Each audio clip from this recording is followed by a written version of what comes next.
What's up, you guys? Welcome back to the Project Manga podcast. I'm Noxie. I'm Kiko. Eagle.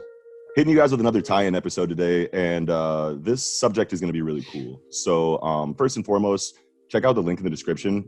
Join our Discord community. We actually just hit our 100th subscriber mark, which is a milestone that we're really happy about. Thank you guys so much. Thank you. For Arigato. Just anybody who supports the show in any way, you guys are amazing, and especially to those that tune in each week. We are super grateful for that, and all of the criticism that we've been receiving and all the feedback that you've been giving us on various social media apps has just been wonderful to see. This is a really fun project, and we're really excited for the future of it. So, but yeah, Tangential Tie-ins, episode 2.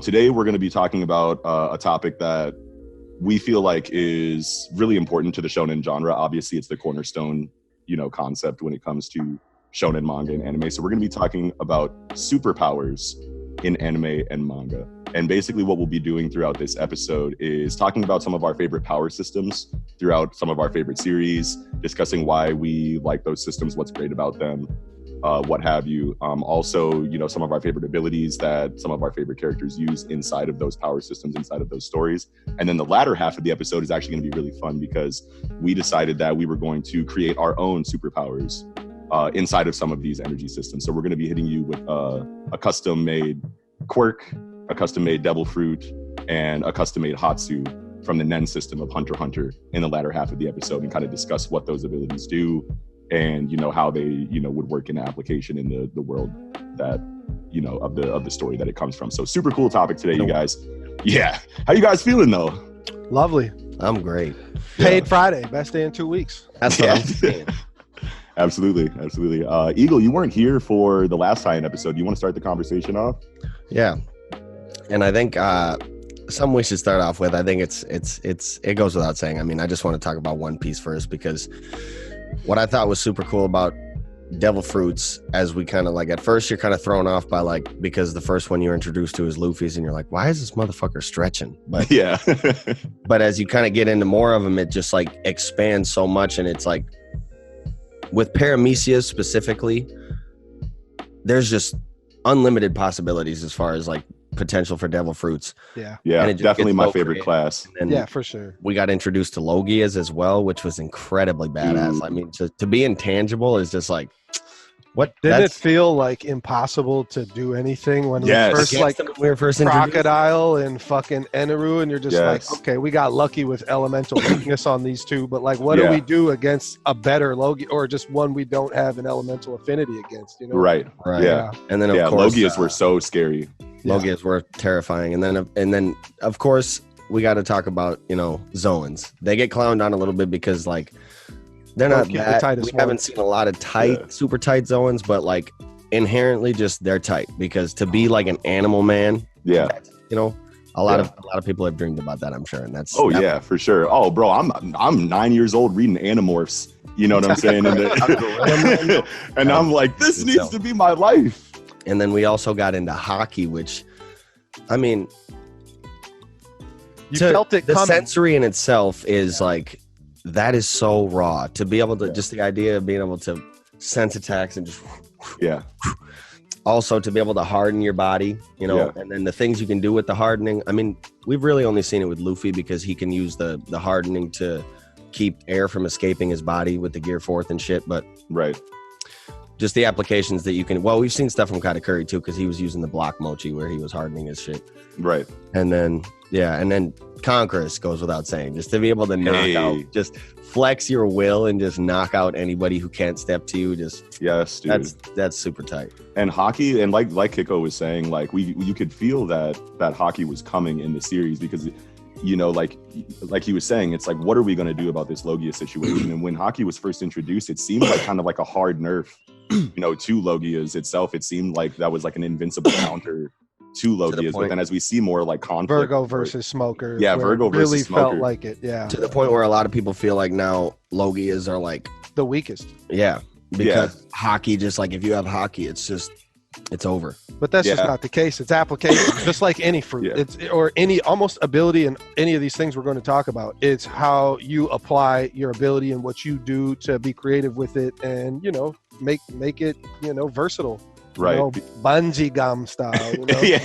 because when armament hockey was first introduced, at least to me, and I don't know if anybody else out there, felt this the way that I did, but it seemed like it was hardening? With the hardening, like the way that they explained it, and especially, it just reinforced my thoughts on this when we saw the Smoker versus Virgo altercation. It seemed like armament hockey was like a hard dispel against devil fruit abilities. You know what I mean? And like I had it in my mind for so long that it's like, if you have hockey and your hockey is strong, that you can just tank, like any devil fruit ability, and it's just gonna like roll off of you. You know what I mean? Because you have hockey covering yourself, but that's really not the case. Like you still have to deal. You still have to deal. Like, even though you can touch a Logia and make them tangible again, you still have to deal with magma heat. You still have to deal with lightning bolts, from M.A.N.G.A. You still have to deal with the devil fruit's ability. Like, what's hockey going to do against Magellan? You know what I mean?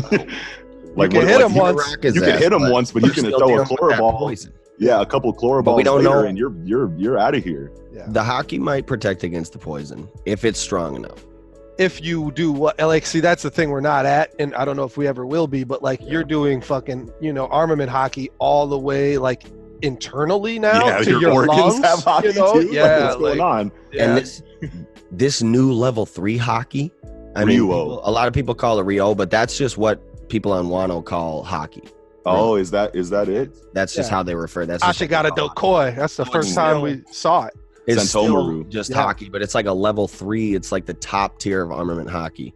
Yeah, you're literally like projecting your hockey into your enemy, and it's like fucking them up from the inside out. That's.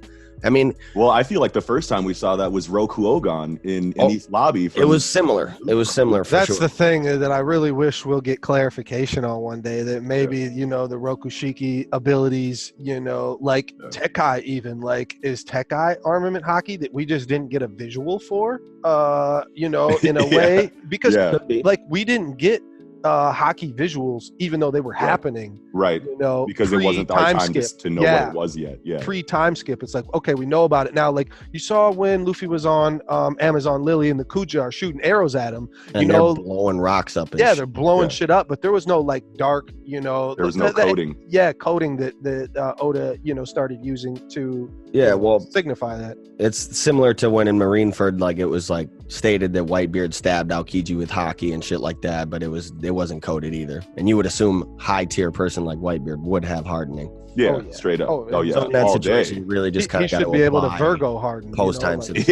Time skip standards to pre-time skip characters. And just like the superpower system in One Piece was just so well like fleshed out over time from Oda. Like he could have gave us everything, like in the first couple arcs, like you usually see with stories, with shonen stories. It's like, especially with superpowers that are so important to the story, but like just like the way that he sows seeds, and then waits until like perfect times to blossom them, because like just God tier writing, you know what I mean? And it's like just knowing that you get these huge callbacks later in the story, like Shanks using Conqueror's hockey in the very first episode, or the very first chapter, is just is like the craziest callback, one of the craziest callbacks in the story to me.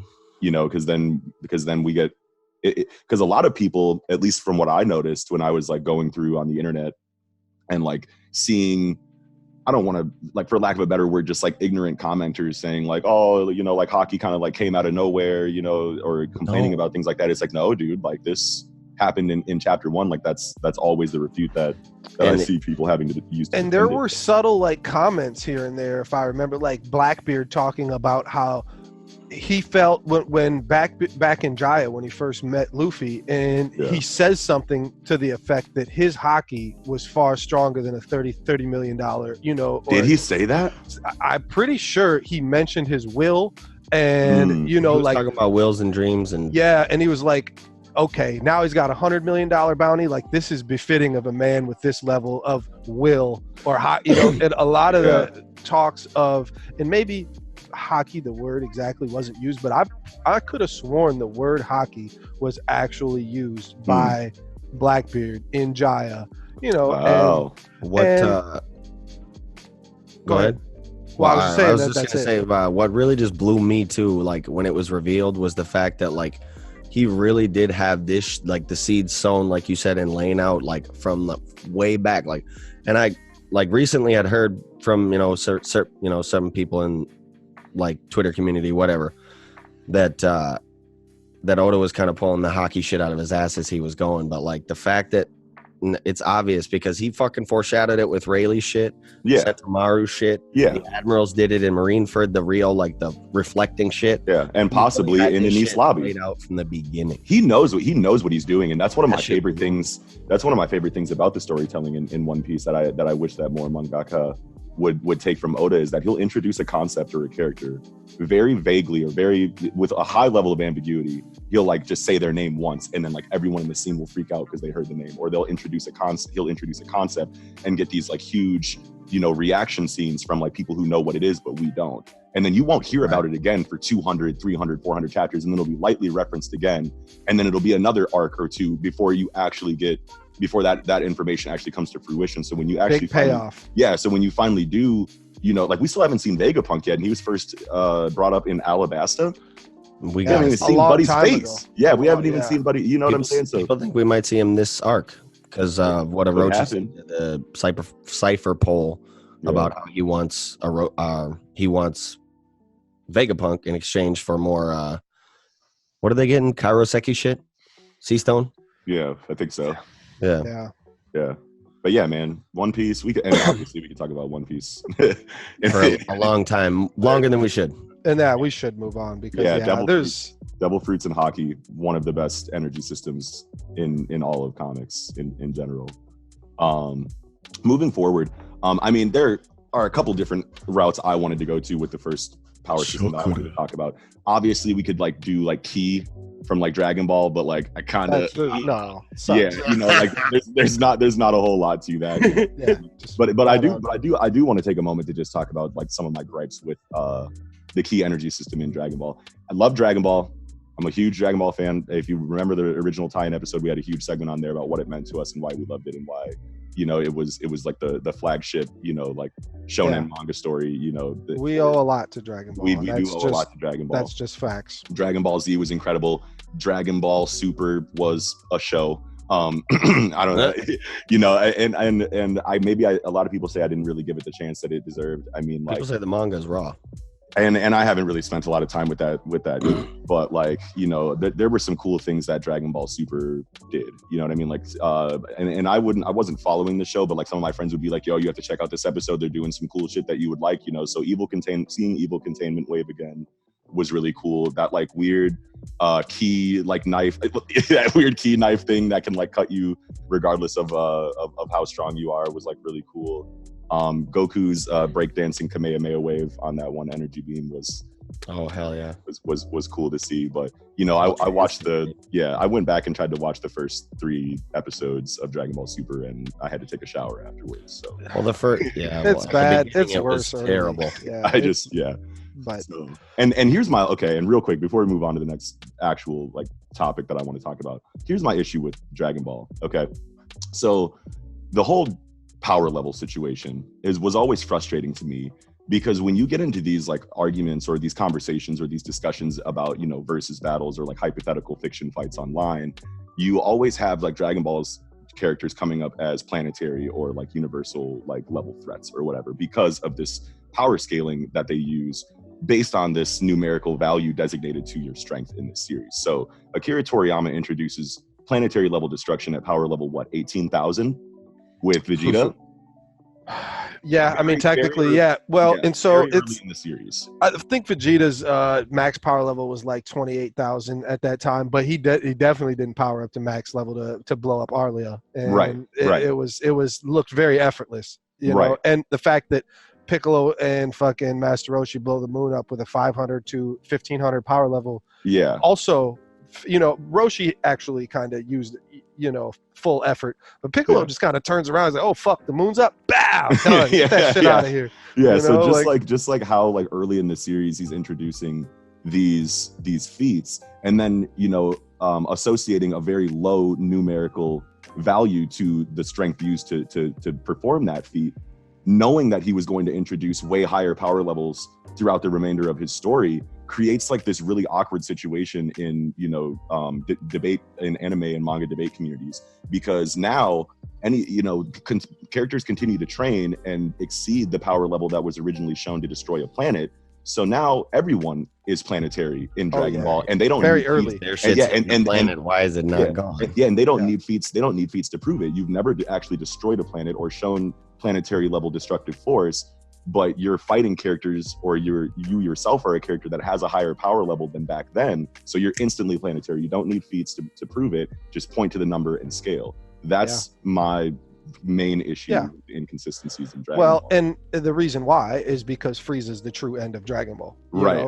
And if Toriyama just, you know, didn't make you know, millions of dollars and it be, you know, the most popular manga ever until One Piece surpassed it, right? But, you know, had the most chapters sold for a long time, and of course that, you know, fuels the editorial fire there, and they're like, hey, we need to keep pumping this shit out.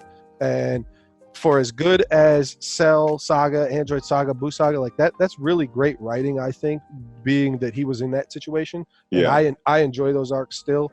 I mean, I always scoff at Dragon Ball, and I'm just fine with that's the thing too, is like I'm fine with just ending it at Z, and like that's that, you know, like I watch GT, even though you take it as a joke.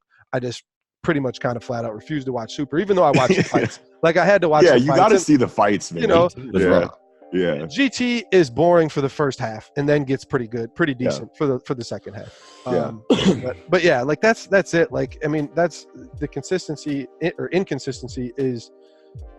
It makes a lot of sense when you had an original and you have a manga that is your true life work that you love more than Dragon Ball, that you would rather be writing but aren't allowed to because you know, like, I mean, I think he did a great job for that, you know, just how that scenario played out with you know, his story. And I still think that Kentoki would have been a better story had it actually like left off. If you don't know what Kentoki is, it's a one shot that Akira Toriyama dropped in like 2011, I think. And if you've never heard of it, look into it. I'm not going to go too far into it right now, but that story had a lot of potential too, and I feel like that could have been a better story overall than what, considering what Dragon Ball became. I feel like Kentoki had the potential to like take over that at least in regards to storytelling, not in regards to influence or nostalgia or whatever. But I feel like that's just one that I would have enjoyed more, because the premise is so solid. You know? And any American who loves anime and manga owes everything to Dragon Ball, and that's just facts. Like it just is. Like, 100%. 100%. And I'll always love it for what it is, and I just try to kind of be a purist on the matter, and that's why I don't try to get into those like power debate, because obviously we've had a lot of talks about it. And I'll always stand at the actual canon of Dragon Ball, and the actual real source material is Dragon Ball to Frieza, and then everything after that is pretty much filler if you want to take it that way. So that's pretty extreme, but I mean I subscribe to that. Well, it is an unpopular extreme, opinion, but well, and it's only extreme because Toriyama actually did write Cell and Boo, you know, whereas he didn't write Super. And I don't think he did he? No. He just oversaw and approved. It was an approval process. So none of that's canon. I don't give a shit what anybody says. Super and GT are not canon. And if you want to act like Super's canon, then GT's canon too. You got it. You can't have it both ways. They're either both canon and they're neither canon, and that's the actual true answer. You know. All right, bingo, bango. Another one. Just how it is. Energy, baby. Another one bites the dust, baby. Yeah, and then I wanted to move into Chakra just because like this was the first energy system with that was so profound and had so much depth that I, you know, was introduced to in my anime and manga experience. So Chakra, and obviously ninjas and superpowers. Well, and we experienced Chakra before Nen. So like when we got hit with Chakra when Naruto started the anime, like I don't know, 2004 in like America, you know, 2004, 2005 is like when we started getting dubbed Naruto like on Cartoon Network or whatever. And that, I mean, you felt that this has just a level of complexity that we haven't gotten yet, really, in Right. a lot of the manga and anime, or not even because I didn't read any manga in 2004 at that point. Like it was Yeah. only just the anime that we've gotten from whatever 98 to 04 is all I know. Yeah. Maybe a couple of things older than that, but yeah. So continue. But Yeah. we felt the complexity right away. Yeah, thank you. You finished my thought there. I don't think I was going to explain it that well, but that's perfect wording on that. And Chakra was so cool for a couple different reasons. I mean, my favorite things about Chakra is like chakra control and like nature transformation. So you have like fire, wind, lightning, water, and earth. Yeah. Yep. And but then you also have like elemental counters to those that, you know, that's very reminiscent of like Pokemon. Like wind, fire is strong against wind but weak against water. Obviously, wind is strong against lightning but weak against fire. Lightning is strong against earth and weak against wind. Water is strong against. Yeah. Is it? Yeah, because lightning's not going to be strong against earth. That's the counter. Is the ground. No, lightning. Lightning it does beat earth. I'm pretty sure. I don't know about that. I don't know. We'll take a look at it. But anyway, water's strong against fire, obviously, and weak against earth. At least that's what my. And there's combination with Genkai. You can combine. That's right. That's right. Elements. Also, the ability to walk on water and scale walls. That's super tight, man. Well, no, I'm sorry. Go ahead. I got a point that I want to make after you're done because of the chakra control. One of my favorite parts, you know. But it's in the tuning exam where one of the were they Grass Ninja? I think the clone dudes, the clone dudes that fought them. But they attacked before that part where, you know, they've actually full fight that team. They attack early and then run away. But and they did a transformation, you know, jutsu to fake Naruto, and then, you know, Sasuke just steals on him right away. Yeah. And then but when one of them throw a kunai at Sasuke activates Sharingan and then puts fucking chakra on his foot. And he catches the fucking kunai just with his chakra that he's emanating off the foot and kicks it back and throws it back at him. So, you know, it's like a sticky, you know, or I mean, whatever. Like you can, obviously you're sticking to trees or whatever. And water and all that. So like there was a lot of application to that. Yeah. That summonings were tight as hell too.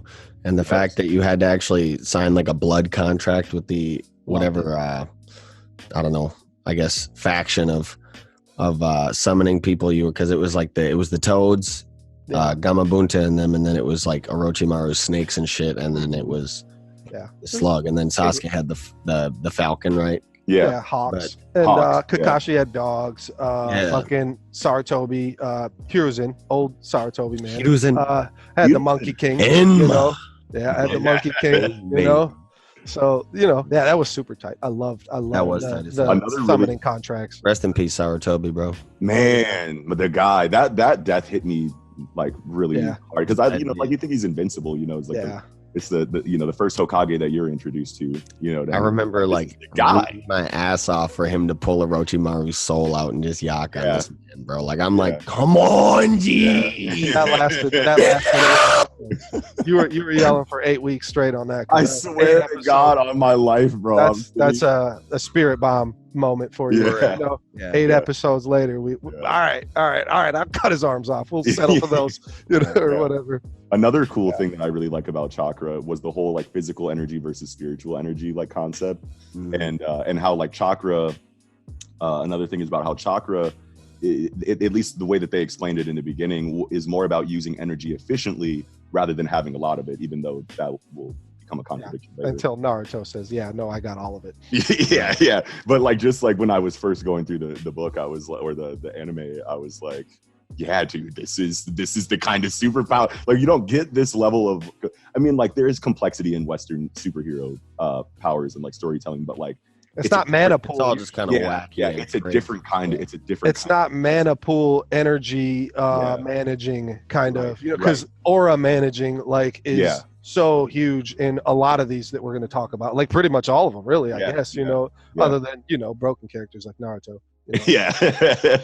Yeah, man. But yeah. So like, I just thought that was a really cool, you know, explanation that we get on Chakra moving forward. We can go into like Senjutsu and like all of, you know, the other Dojutsu.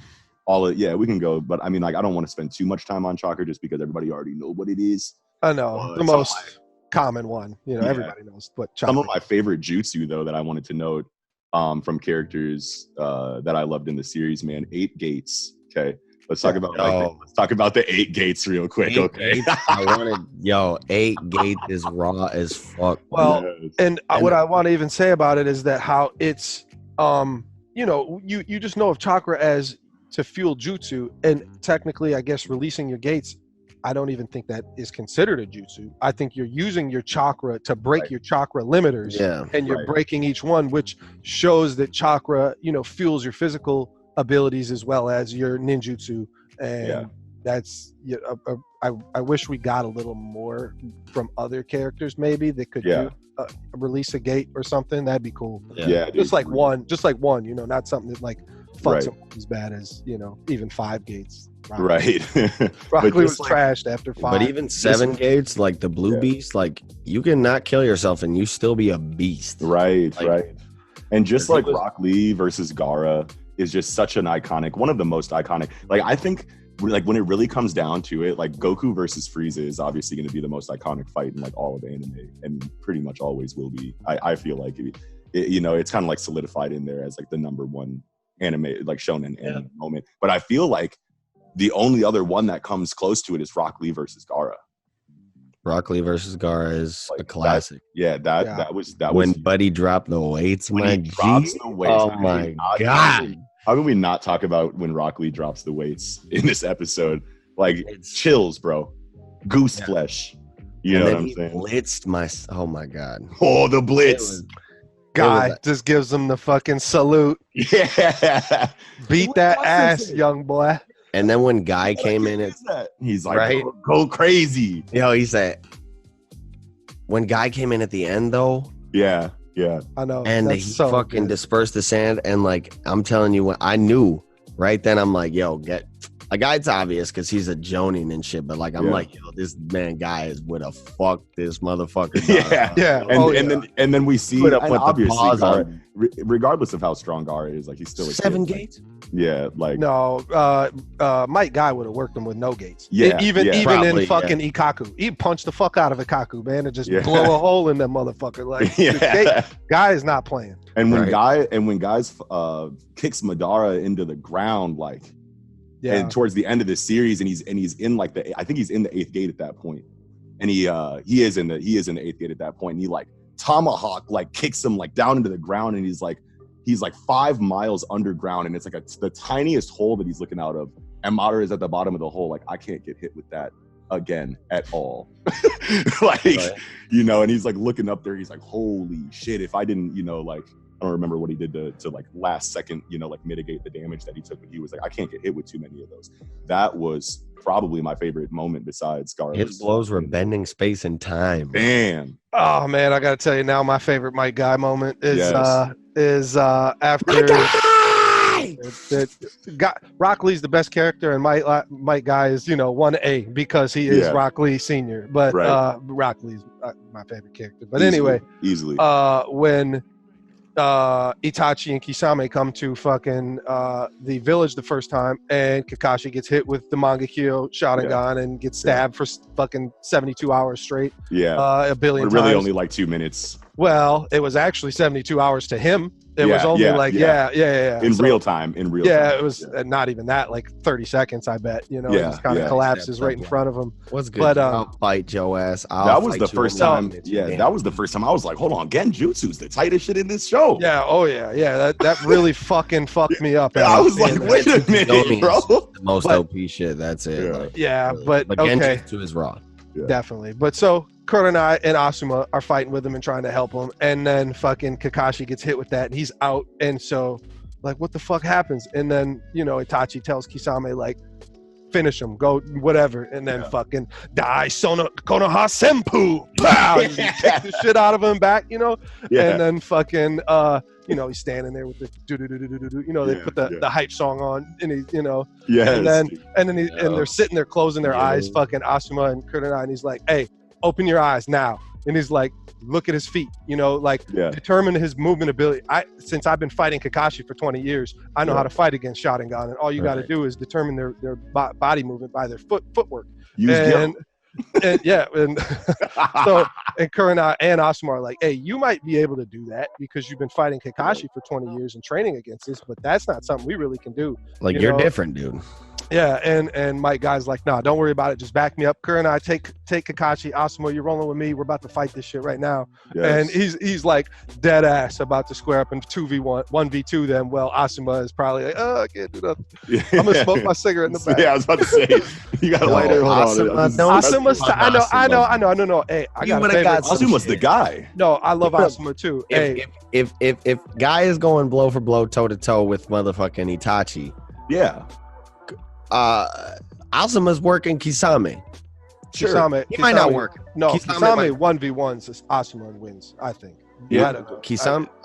I don't think it's easy. I don't think it's low diff or nothing. Like, he'll definitely. No, it's a high diff fight. Yeah. Yeah. I think Asuma would come out on top. That and fuck, rest in peace, Asuma, man. The guy. That shit went real hard. So many rip the guy. Heart-wrenching deaths. Yeah. Rest in peace, Jiraiya, man. Yeah, dude, Jiraiya, man. God, dude, we could talk about Naruto had good deaths, Yeah, Naruto did have good deaths, man. And when my son Jiraiya died, bro, I cried, dude. Yeah. I cried and I screamed. I'm like, Jiraiya! Yeah, like, dude. dead ass like a fucking soap opera. That shit hit because and like you're watching the fight and you're like, Jiraiya got this, bro. Like, stop playing. Put some respect on the guy, bro. Working him at first. Like, he was dead ass working all fucking. Yeah. And then they crush his throat and you're like, wait a minute, bro. Mm-hmm. What are you doing? Like, Jiraiya. No. Yeah. No. Jiraiya. Quit playing, bro. You good? Yeah. Hey, Jiraiya. What the fuck you doing? Like, yeah, that was huge. Jiraiya, another going into I wanted to touch on a couple more jutsu before we move on to the next system. Another and just on the topic of Kekkei Genkai now that I want to like take a moment to talk about. Kimimaro. How did you? Yeah, the Shikomutsu Miyaku, dude. The fucking the bone Kekkei Genkai is so sick, dude. Kimimaro versus Rock Lee, man, was like in Kid Naruto was just like such a cool like fight when like Guy like goes to like kick him, or when Rock Lee goes to like kick him in the chest and he like grabs his foot with his like rib cage, with his rib cage and shit, and you're like, but we're talking you're about Kimimaro right now. Yeah, it's like it's just like that was just so cool, and it's like when you get introduced to Kekkei Genkai as like a concept in the series, and you're like introduced to the Sharingan, like the first thing I think of is like I need to know more bloodline traits. You know what I mean? Like I need to see like more of these, and they kind of like. Yeah. I'm sorry, continue. I'm sorry. No, go ahead. I was just gonna say Kimimaro was how old? Like 18 or something like that. He wasn't like that. Yeah, he wasn't very old. No. And he was using his shit on like a OD level. Like this man made a bone field, G. Like he was not playing games. And he dead ass, like if he would not have died, he like obviously would have killed Gaara and everybody else in that motherfucker, bro. Right. But his ability. My point is that might be the rawest Kekkei Genkai. I would agree there. Like, what were you going to say, Kiko? Well, that I thought that the Kekkei Genkai, him, having that bone ability was what was detrimental to his health, and he had like some kind of real disease that he was dying over. Yeah, and he was. I think that. Yeah, that's why Orochimaru didn't take Kimimaru's body, because his body was flawed, even though his Kekkei Genkai was so strong, but it had a detrimental effect on his health. I could remember that wrong, that he could have some other health problem, but I'm pretty confident it was due to shooting fucking bones out of your body. That's a pretty good, Right. That's not a good look. Well, like right away when he's it's like Franklin, where he just has like his hands and he's shooting the finger bones right out of the tip. Yes, dude. Just such a cool application of the ability that we got introduced to, man. That was another one that was really cool. And like I was kind of like salty that the Iburi clan's Kekkei Genkai, like, remember the smoke ninjas? They could like turn their bodies into smoke, but like a gust of wind could like come through and like kill them because like they're like their like bodies like molecules were like dispersing like. So they had to like chill underground. They had to like live underground. I do remember because the gust of wind could come end their shit. Yeah, yo, that's fucked up. That's gotta be a filler arc.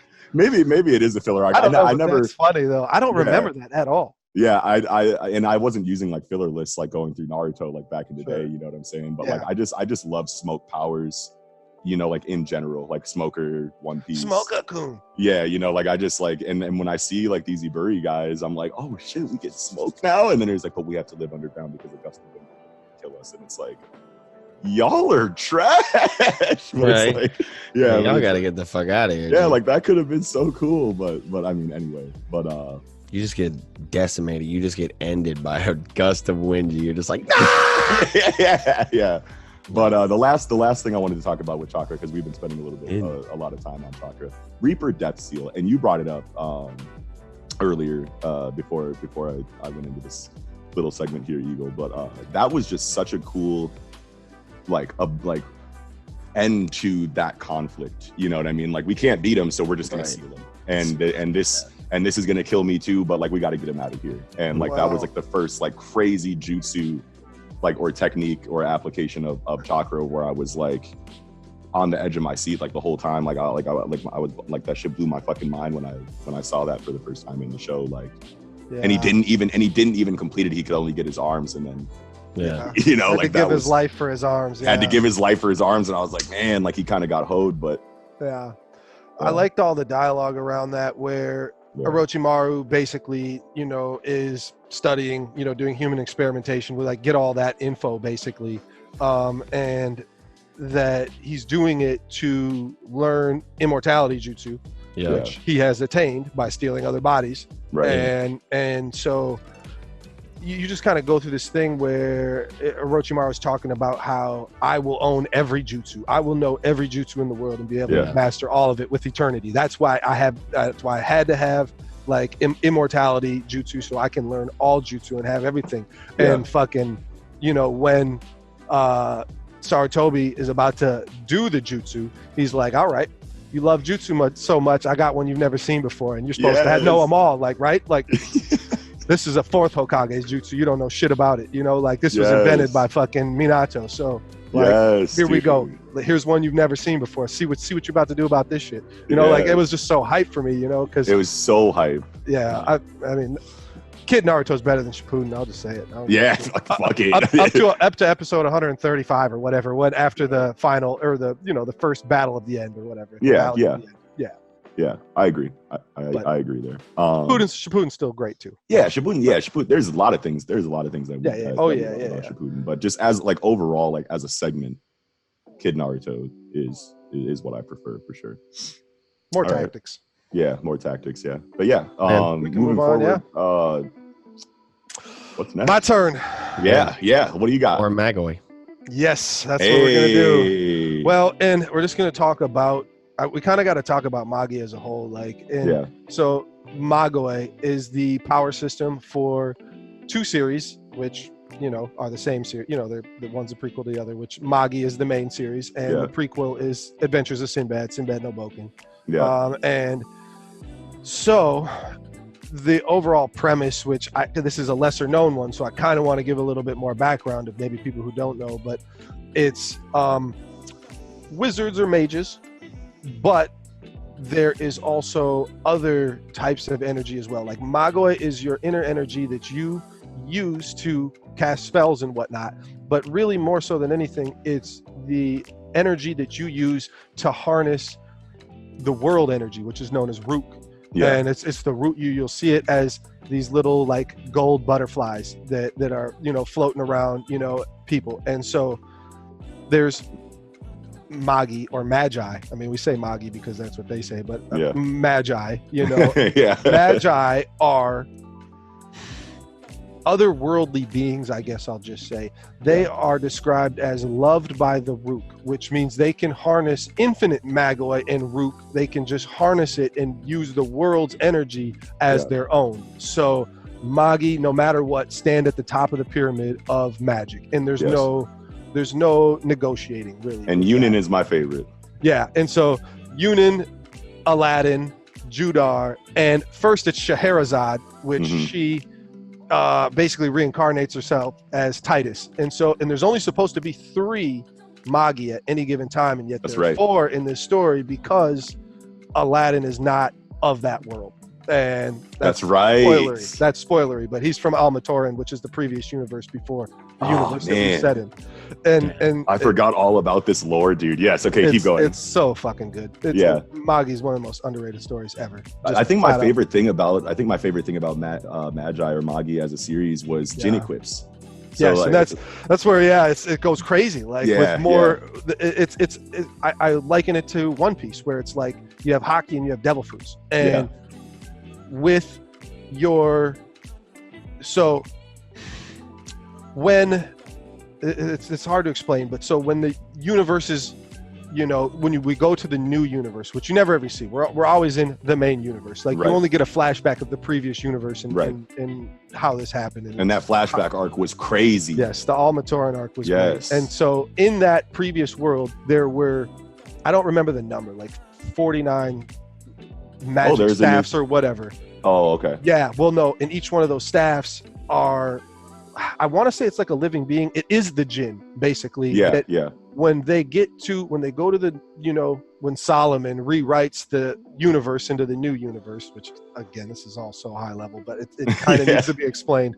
That dungeons have now started appearing on this universe, the main universe. I don't know. I'm just going to call it our universe. And so these dungeons start erecting basically out of nothing, out of the ground. And when you go in this dungeon, you go not in, so it looks like a big giant ass tower, but it's not like you're climbing a tower, a physical tower. You go in there and you're going to another plane, basically. You're going to a different, plane. I guess I don't really, and where it's a labyrinth of the craziest obstacles of all kinds that are unworldly, that they don't basically have in the world. And then if you conquer the dungeon, which getting to the end does not mean you conquer the dungeon. Right. You got the final boss. And even so, the Jinn is, there's one Jinn for each dungeon, and that Jinn, once you get to the end of it, it'll manifest, and it'll talk to you, and it'll talk to whoever's there. So like multiple people can finish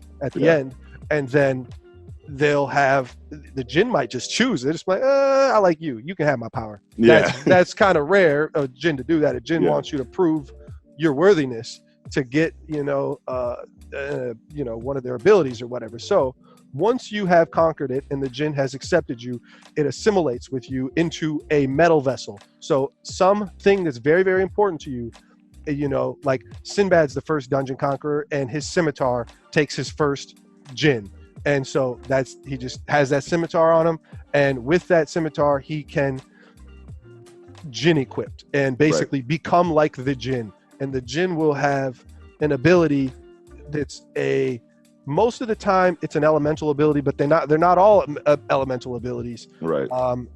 But you get this ability that you can use, but you need to now use your Manga to fuel it. But you can use elements to fuel it as well. Like, so you can conquer more than one dungeon. And so a character has conquered 3 dungeons, and one of them is like a magma, I guess. It's hard to really explain. And then he has another one that can fucking just like excavate and has like a ground power. So he basically just pulls ground out of the earth until magma starts popping up. And then he goes, re-equips back to the magma Jinn, jumps into magma, and can start harnessing that energy, his elemental, to refuel himself and fight again. What?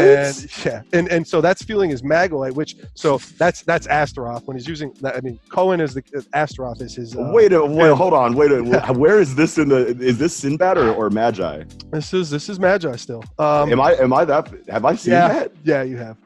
See, the thing about it though is, it's that's insane. Let me think. Yeah, it's been a while since I read, and Magi is very complicated. It's definitely like a two read through manga. Like you want to read it through twice, and looking at Wikipedia helps.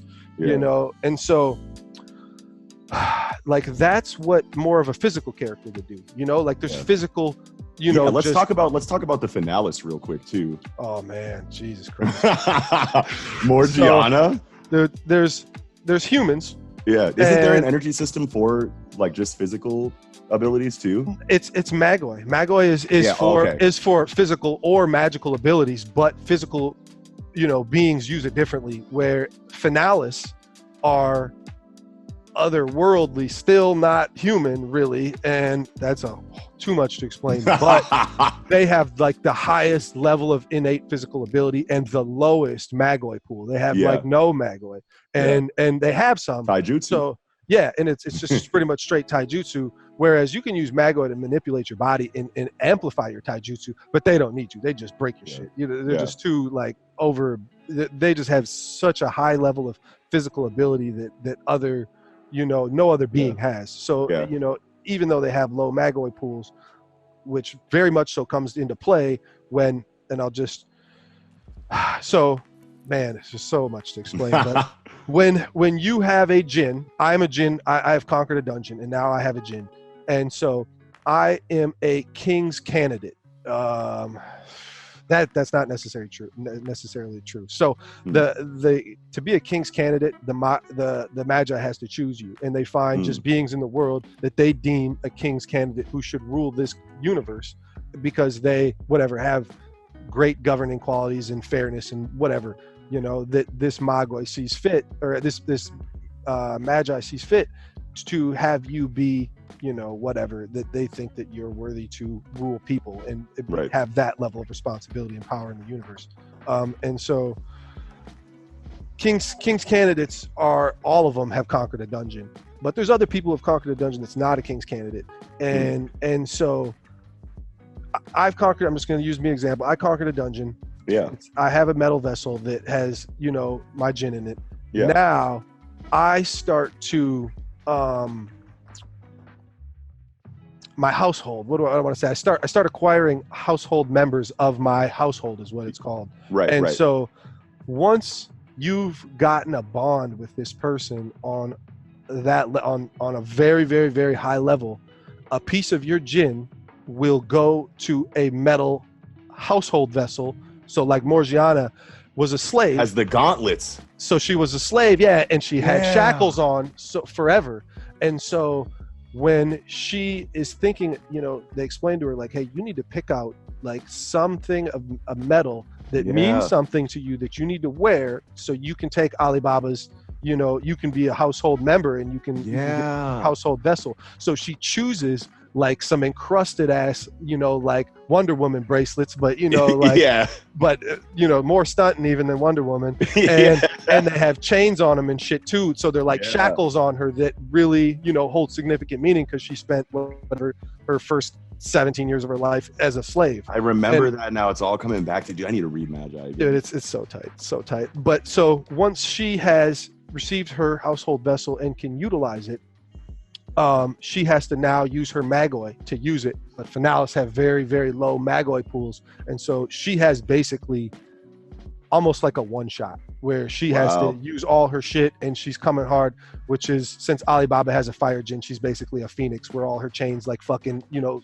flash out like into fire wings. And she just, you know, rushes you and just beats the brakes off you with Finalis plus household, you know. You get fire punches of not the quality you'll ever want in your life. You know, you're gonna punch your face off.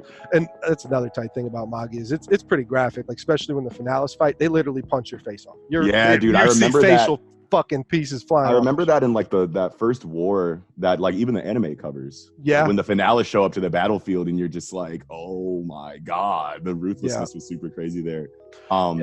What's one more? How about one more amazing ability from Magi before we move on? Well, the one more thing that I just need to talk about is, like, you could spend a lot of time on Jin and, you know, a dungeon conqueror and their household. Yeah. But there are also magicians who just use Magoi and they all have elemental, or I will just call it a color affinity, because they're not all elements. So there's red magicians, blue magicians, orange, yellow, white, green, black, purple. And let me just kind of go through it. Red is heat, obviously. Blue is water, obviously. Orange is light. yellow is lightning, white is wind, green is sound, black is strength, and purple is life magic. Now, so you can't call all of those elements, but you know, there's a nice little diagram like Nen, you know, where you know, and they like Pokemon or whatever, you know, have strengths and weaknesses against each other, you know, and which is always a dynamic that I'm always going to love every time. So what I have to tell you about, we'll just kind of finish it off with that. Okay, they have these affinities, they can do different things with them, you know, and they can be creative and basically create their own magic, but there's already like existing magic spells or whatever that you learn. There's a magician school and all that kind of shit. So but when two Maggie. Now I'm just Magi fight each other. There's a fight where two Magi fight each other, Aladdin and Titus.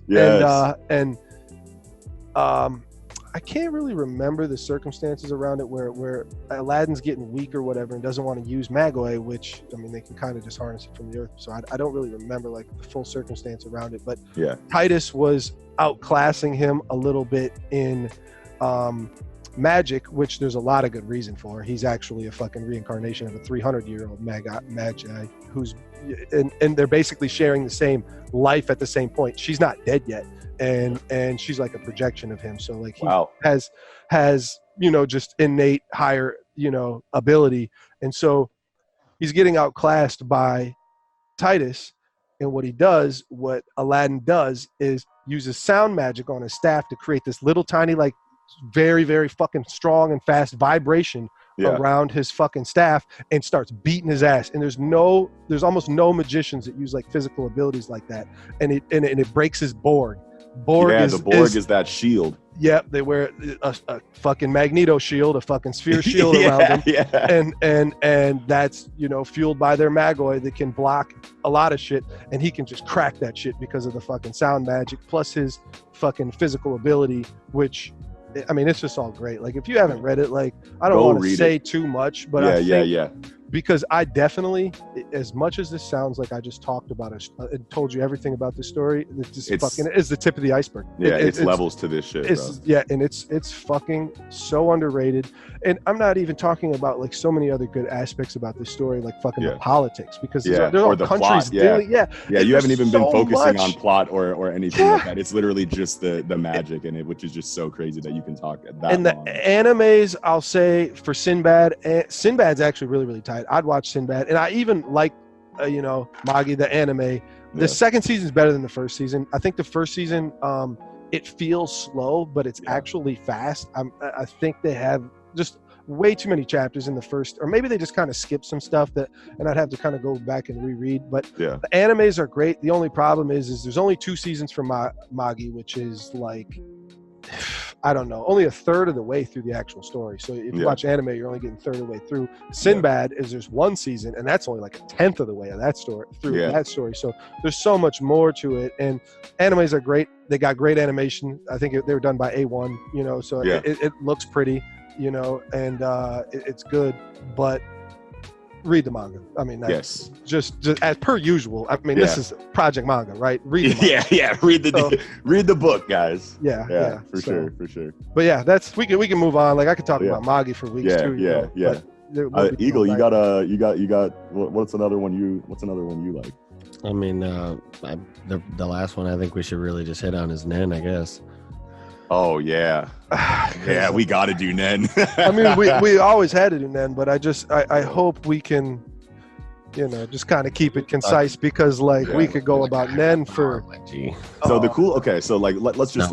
No, I'm not actually I'm just fucking with you. Yeah, let's just jump right into it. Okay, so Nen. But y'all about to deep dive on this Nen shit. No, I'm not gonna go too deep. I'm gonna talk about why Nen is different and why it's the best energy system, and then we can talk about some of our favorite abilities. Yeah, facts, not opinion. Yeah, straight up. So Nen is cool because of how complex it is, but it's also very simple at the same time. So you have those 4 basic principles. You have Ren, Ten, Zetsu, and Hatsu.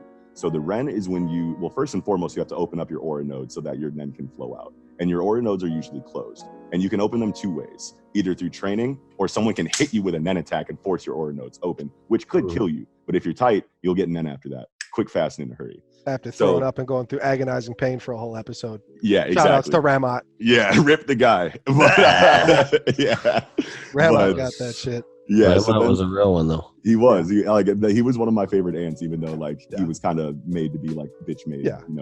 But anyway, that's good character. Yeah, good character. But yeah, so like after your aura nodes are open, then you start learning these 4 basic principles. So Ren is when you shoot your aura out as hard as you can, basically. But 10 is the next application that prevents it from going out, that keeps it close to your body and prevents your aura from being wasted. So you charge up your Ren, kind of like how, Dragon Ball characters scream and let all that energy out, and then rocks start flying around them and mountains start shattering. But 10 keeps that controlled, and you can boost your mana pool or your Ren or your Nen output while keeping it close to you so that you can use it efficiently. And that's what 10 does. Zetsu is when you close your aura nodes and there's no Nen that comes out. So this is used for like stealth and sneaking up on people and like espionage and whatnot. There's more applications in this one. It's the greatest, and we can kind of get to that without going too crazy. Right. And then Hatsu is your individual way that you manifest and control your Nen. So that's basically like your ult or your ultimate or your superpower, basically. Yeah. But then as you go through the series, and then the cool thing about Nen is that those rules are never broken in the story, as far as what Wing teaches you in the Heaven's Arena arc, and then that Biscuit, expounds on further in the Greed Island arc. And like as you learn about Nen and you go through the story and you start seeing these crazy Nen applications, you sit there and you go, holy shit, this shit is so deep and you can do so much. But it always, harkens back to that original explanation that you get, from Wing, like those rules aren't broken. And people always want to call and this is a spoiler here for a 20-year story, but from a story to 20 years. I want to say we will cover Hunter when it comes back. Yeah. Oh yeah. 100%. Anytime Hunter comes back, it's definitely going to be on the docket, no matter what. Yeah. It's definitely, and whether we have to make the show longer or we have to replace, like a certain story to so that we can cover Hunter, whatever. You let us know what you guys want to do. We gonna get it done. We gonna get it done. Hunter as high as One Piece, and it's crazy, and I think they're great in their own ways, and we're not going to talk about that, but it's the only story that I think collectively that we hold on the same level, and it's not on a storytelling level, but a lot of other reasons, which if you haven't seen it or read it, you can watch the 2011 and then read it again because you'll have to. Because you need to go through that a couple times. But yeah, so Hatsu is cool because it's kind of like you get to choose your ability, right? But your ability needs to be something that is like relevant to who you are as a person. You can't just be like, all right, I want nukes to shoot out of my finger. Like you can't do that shit. But you can make your ability strong by adding, it's completely based on your imagination, but you can add conditions and rules to it that strengthen it that are also like caveats. So like, for example, Kurapika is the best example to probably use here. He wanted chains that were unbreakable so that he could take revenge on the people that killed his. Absolutely, specifically. Yes. Pinpoint oriented to one specific purpose. Yes. And that was to fight a collection of 10, 11 or 12 or 13 people, and he can only use it on them, and if he uses it on anybody else, then he'll actually die. Right. Chain jail, just the pinky. Just the pinky. Chain jail on anybody but the spider. A spider. Yes, exactly. So that's the caveat that allows his chains to be unbreakable as long as he uses it on those members of that faction. So there's a lot of really crazy applications that and ways that you can tweak and customize your ability, and just the fact that it's so well thought out by the author before going. I always subscribe to the idea that he thought of Nen first. Yoshihiro Togashi thought of Nen first before he wrote the rest of the story, because it's just too perfect. And there's so many things that happen with this energy system, and those rules are never broken. And like I was saying, spoiler for the end of the Chimera Ant Saga, if you want to plug your ears for a second. But when Gon transforms and kills Pitou and goes into that adult form, a lot of people think that's a Deus Ex Machina, just because he got this ridiculous, he had no reason fighting Pitou. That whole entire time that he was sitting there while she was fixing Kamugi with Dr. Blythe and whatnot, I was like, okay, but once they start fighting, there's no way Gon is ready. He's gonna get one-shotted. Yeah. You know what I mean? Right. And you know, like there's like he can be as mad as he wants and have all of these amazing monologues and like yell and like be angry and like his aura can like look black and like and whatnot, but you're still not that guy, bro. You know, like that's what I'm thinking like the whole time. I'm like, like go ahead and hype it up all you want, but Pato's taking your head off in literally 0.5 seconds, and then we get this flat. And that was the moment too. We were like, if Gon beats Pitou, this is a bad show. You know, like this is a bad story. And then shit happens. Yeah, we were wrong. We were very, very wrong. We were wrong, and it was crazy, and it was epic, and it totally seems like a Deus Ex Machina. Like, oh, okay, he just grew up and became an adult and smashed, you know, and smashed Pitou into bits. But that power up still makes sense to the rules of Nen. Of course, yeah. You know, because he literally, you know, sacrificed all of his Nen and was really on his deathbed. And condition and shit. Yeah, like he was shriveled up. You saw the arm come out to the prime of his life and Nen. Yeah, Master Tengen in exchange for his Nen. Yeah, and his he life had to pretty be, much. Yeah. Yeah, and he would have died if Killua hadn't saved him by using Alaka to revive him. But even though Alaka revived his body, I'm pretty sure he still didn't get his Nen back after that. he didn't. Sure mirrored. He's working on getting it back. You Netero. kind of see him.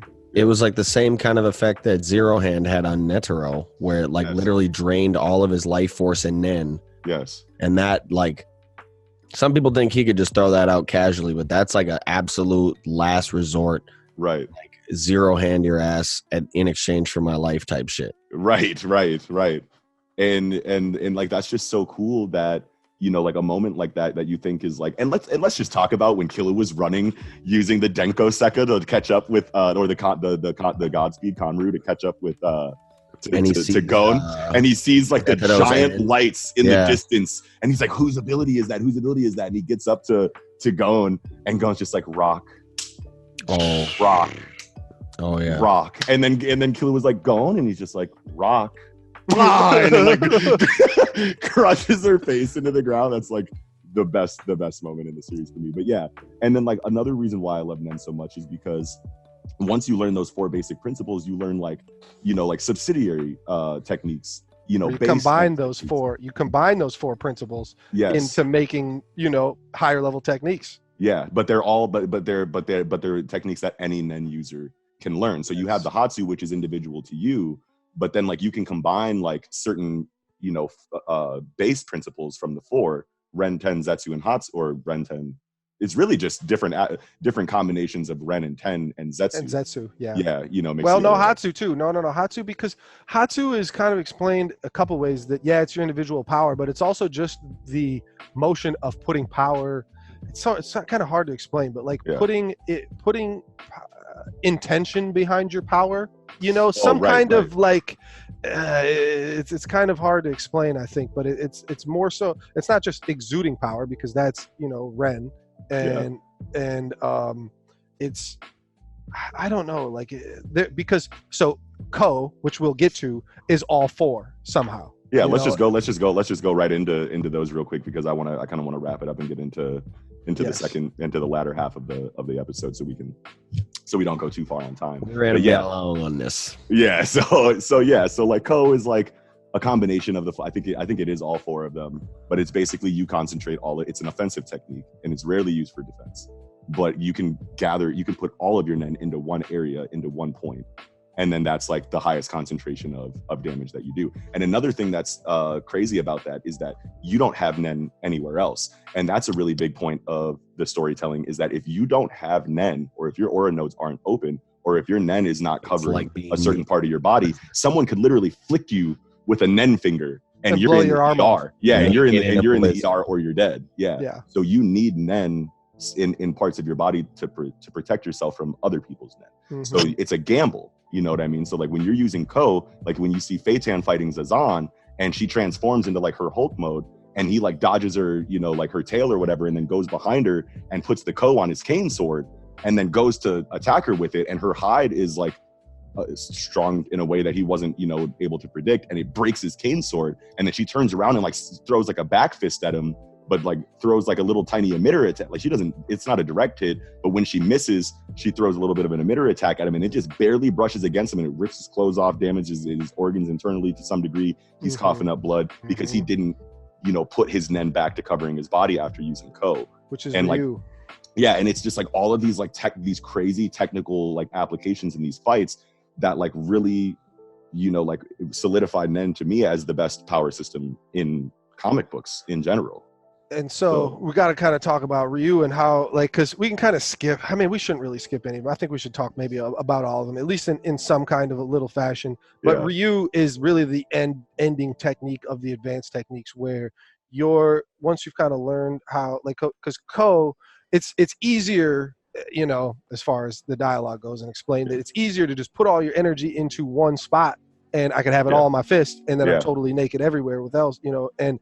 But Ryu would be putting 60% in my fist, putting fucking, you know, the additional 40 spread evenly across my body as to defense. have some level of protection, right? So then it's there's just the like amount moving, and using Gyo, which is the application where you can concentrate and then into your eyes so that you can see so that you can see the flow of aura elsewhere.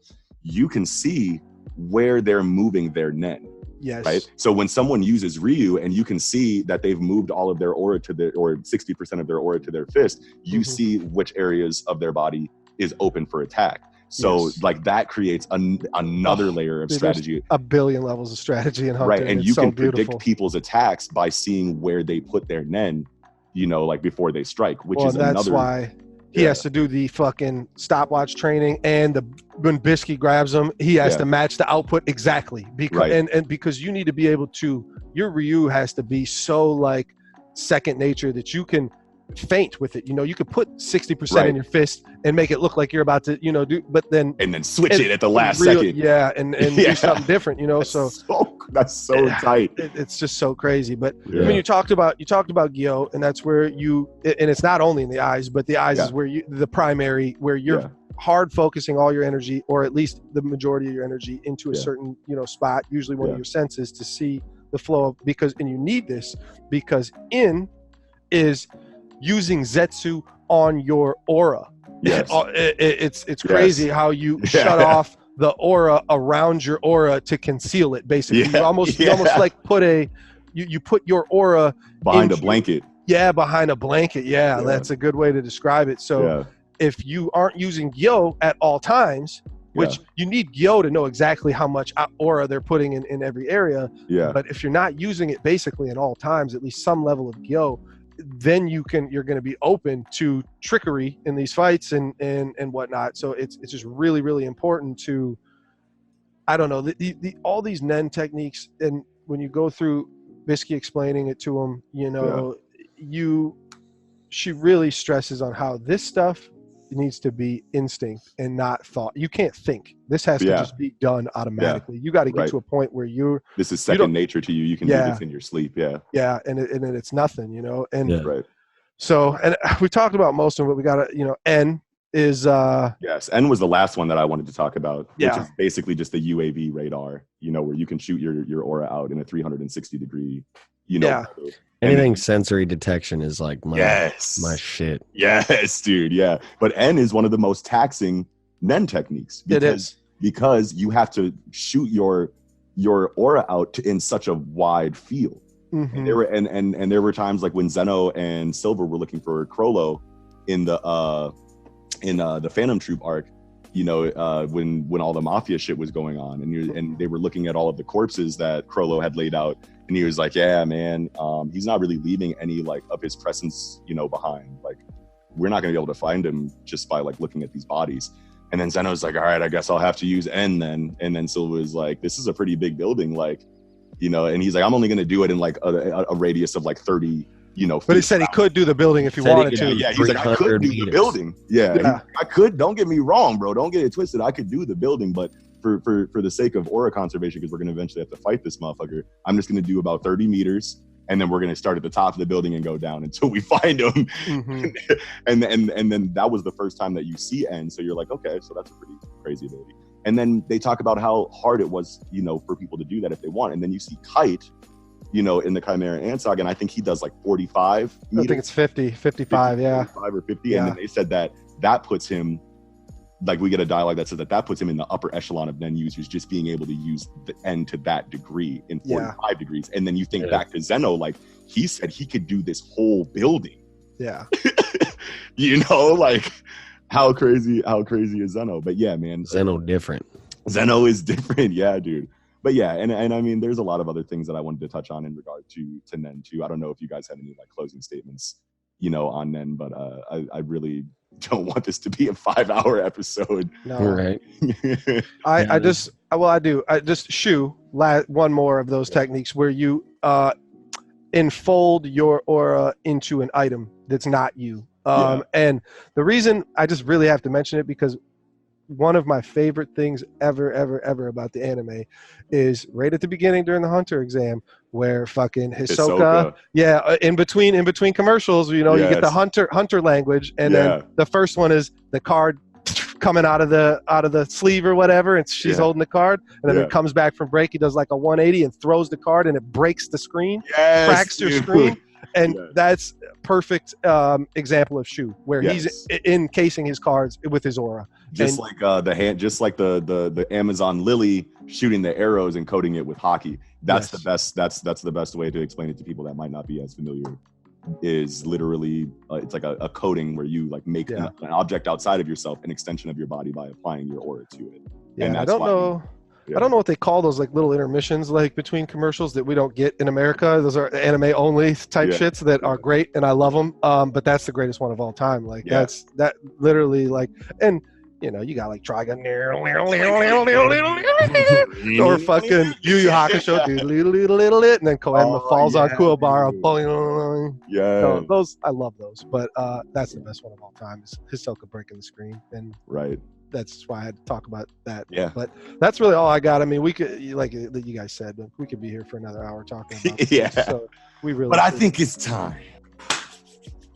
Moving into the latter segment of the episode here, where we like kind of created our own energy, you know, our own abilities inside of some of the energy systems that we've talked about tonight. We didn't actually get to talk about quirks at all, really. Quirks. Oh yeah, my God. Yeah, we didn't really talk about quirks at all. But I mean, we can always do a part 2 of this episode where we talk about more energy systems also. Well, it's not even really an energy system. Like, there's no system. It's a very soft power system. There aren't a lot of rules to it. It's basically just an ability and a caveat, and you're born with it, and you have to find a way to make it work for you. But so we all created our own quirk, devil fruit, and hatsu.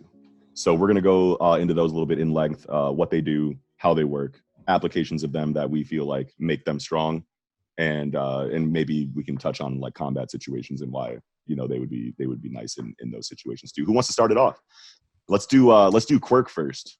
You want to do quirk first? Yeah, I'll start it off. I mean, mine's pretty simple, but I think it's still pretty tight. Lego. Because the quirk, by the time I got to the quirk, I was a little stumped, and I just was trying to make it too complicated and just do too much with it. But in the end, I decided just to go with eagle. Ooh, eagle. You know how to do it to him. Yeah, dude. Eagle specifically. So you fuck Hawks up. You'll fucking one-shot Hawks, right? Hawks is out of there.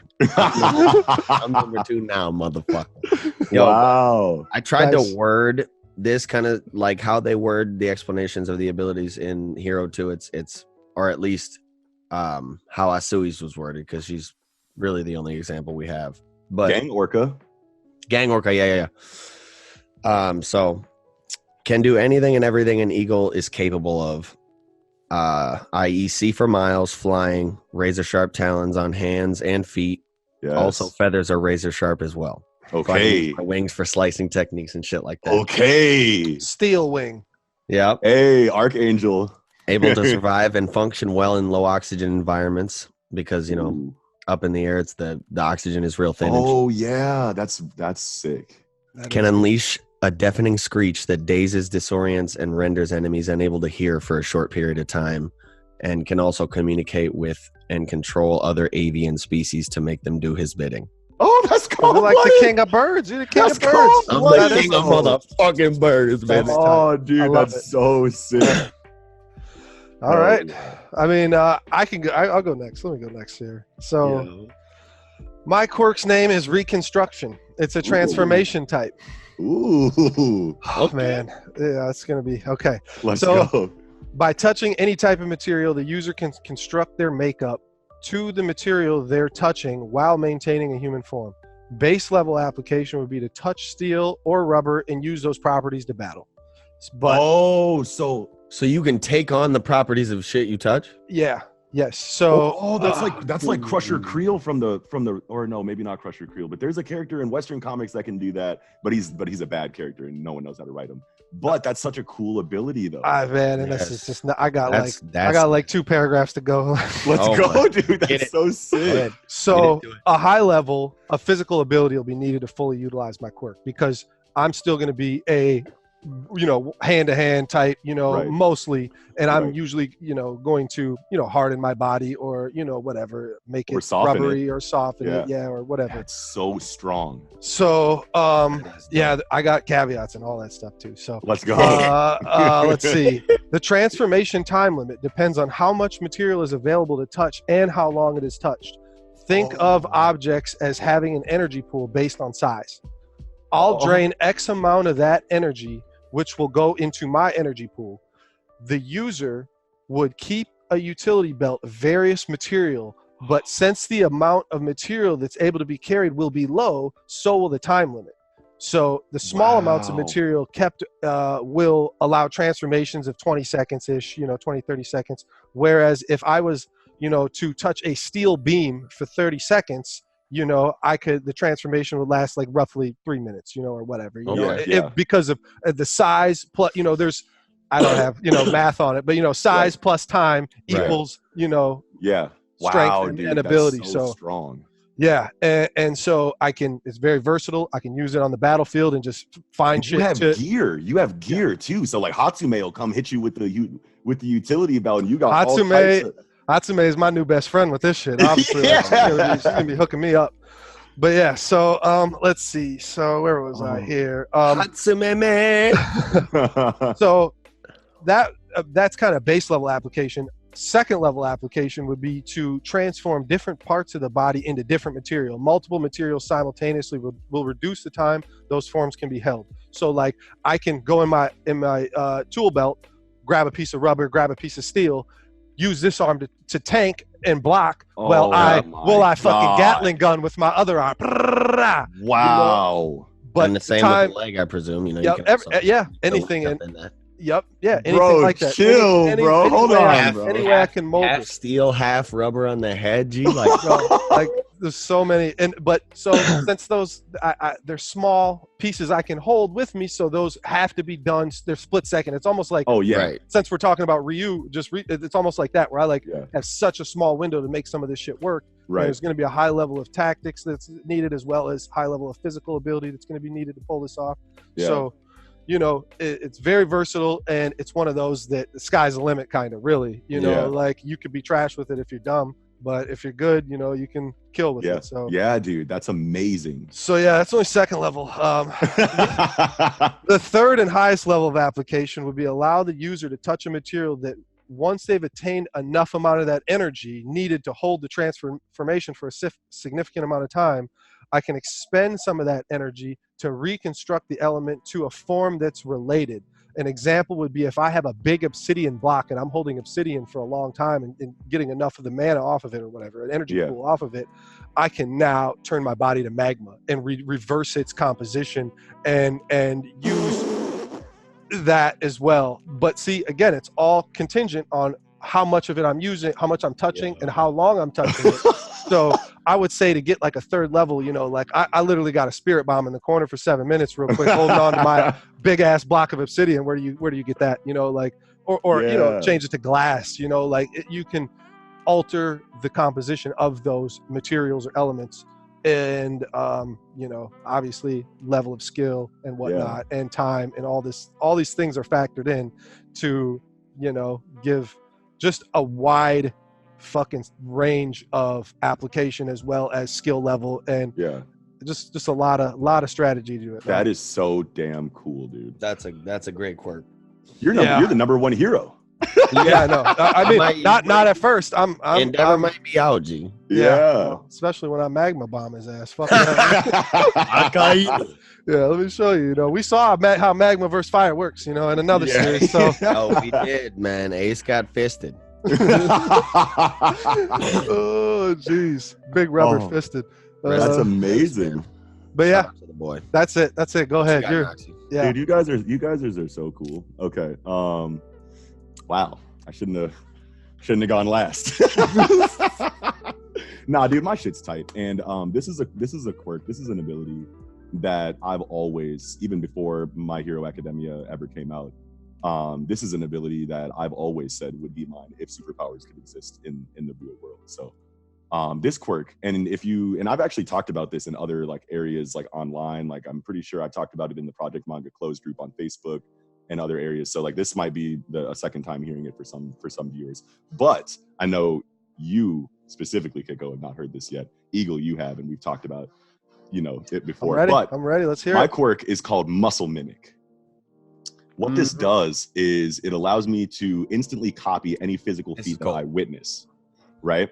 So any kind of physical feat that I witness, my body instantly creates muscle memory to replicate that. The caveat to this is I have to witness physical feats in person, right?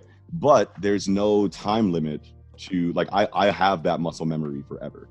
Yeah. So like I can go to, if I have like a buddy that's like a really good parkour expert, I can just hang out with him all day and just like watch him. I can go to boxing, fights. I can go to MMA fights. I can go to, any dojo I want really and just chill, and just watch martial arts masters. Go to the illest Taekwondo dojo in fucking some Asian country. Yeah. So like my training throughout my life, from my quirk would literally just be going to athletic events and just watching Olympic gymnasts, like go crazy, but another caveat to it is that if superhuman physical feats are witnessed, my body cannot replicate energy output that exceeds what my body is already capable of. So if somebody, has super strength and he punches a building down, or uses some kind of like martial arts, attack that slices a mountain in half, I can copy the body's movements, but I can't match that energy output. And stuff, yeah. So this isn't a very strong technique in regard to like being the number one hero or, being any kind of like really serious threat, like on like a battlefield kind of situation. But my character would be, used for like espionage or, just stealth and guile really, because, if I watch a parkour expert, I can get into facilities by doing some Jackie Chan shit. Yeah, I could go into like military bases, like, and I could jump the gate and like ain't we supposed to storm Area 51 in like Hold a week? on, bro. I'm the guy. That's like a week. That's like in a week, bro. I'm the guy. So like, right. So like, in hand-to-hand situations, if I'm not fighting, like I could probably, square up with Ojiro, a little bit. Like I'd probably be effective against Ojiro. I probably can't do anything to Kirishima or Tetsu. He's gonna tail whack you, and you can't fucking copy a tail whack. But yeah, right, exactly. I obviously can't copy an external appendage that someone has that I don't. Yeah. But like I would be really effective, against a lot of class A. I feel like, you know what I mean? Like I feel like I could square up with Yaoyorozu. I feel like I could square up with Asui. I think you can do anything with that ability. It's just just contingent on your physical ability. So like if you get to be, just the highest peak physical condition that you can be in hero world, or just gotta get swole up, right? Yeah. If I could swole up and I have all of these, this muscle memory, I'm cold to a lot of people. Yeah. I mean, definitely. I have no AoE, so but strictly a one-on-one fighter. Yeah, which well, no, not necessarily, but I got Krav Maga too. I can go to the Krav Maga and start doing. Because Aizawa was out here working the hell out of. Aizawa was a motherfucker straight just martial arts, so you can do shit against large groups. Yeah, I'm James Bond. I'm Jack. You just can't like bust a building down. Yeah, I'm John Wick out here. You ain't got DC. Yeah, but that's my question. Yeah, dude. I feel like we all have like really cool abilities for who we are. Yeah. That's awesome. Before we move on, put down in the comments who had the best quirk. Yes. What's up? What's cracking? Best quirk. All right. What's cracking? Right. Yeah, let's do a vote. Yeah, let's do Yeah. a vote for everybody out there. Yeah. Vote who has the best quirk, devil fruit, and hot seat down in the comments, or hit us up on Twitter, or hit us up on Facebook in the closed group or whatever. Just let us know, because And what ability you thought was best overall? yes, I am very curious about that. Yeah, for sure. Good idea. Got it. Let's do devil fruit next. Okay. You want to start or should I? Yeah, you. I want to hear yours, Kiko. Okay. You So were talking this motherfucker up. yeah, well, I talked all my abilities out. Yeah, Well, we all talked our bit of shit, you know. Yeah, we had to. It was fun. Yeah. But the thing that I guess I wanted to say too is like I tried not to make my shit OP, you know, like I tried to be strong and good and effective in these universes, you know, but not, you know, broken. And even just going back to my quirk just real quick, like how I said I could turn into magma. I can't fire magma bombs like a kaiju just from the sky. My body is, magma. Is what it is. So I'm just going to try to punch you with magma on my body, you know, which will fuck you. But that's Hitmonlee, fire punch. Yeah, fire punch, lightning punch, ice punch. I got all three, bro. And all right, so devil fruit here. Man, okay. The thing about my devil fruit is it's a Zoan, regular ass Zoan, no mystical, no funny. Yeah, you would use the Zoan. Yeah, no, nobody did. I know. I wanted to throw people off on this one for sure. You. And it's not a mythical, and it's not an ancient. Mine is Paramecia. Okay. But yeah, I mean, Paramecia. There's so much you can do with that. Yeah. The reason that I picked Zoan because I actually, think low-key Zoan is the best one. You know, I don't know. It's tight as fuck. I love Zoan fruits. Yeah, me and too. so I really wanted to pick one. Now, the thing about my Zoan fruit, first I'll tell you what animal it is, which it might be breaking the rules a little bit, but it's a mantis shrimp. A shrimp. No way. Yeah.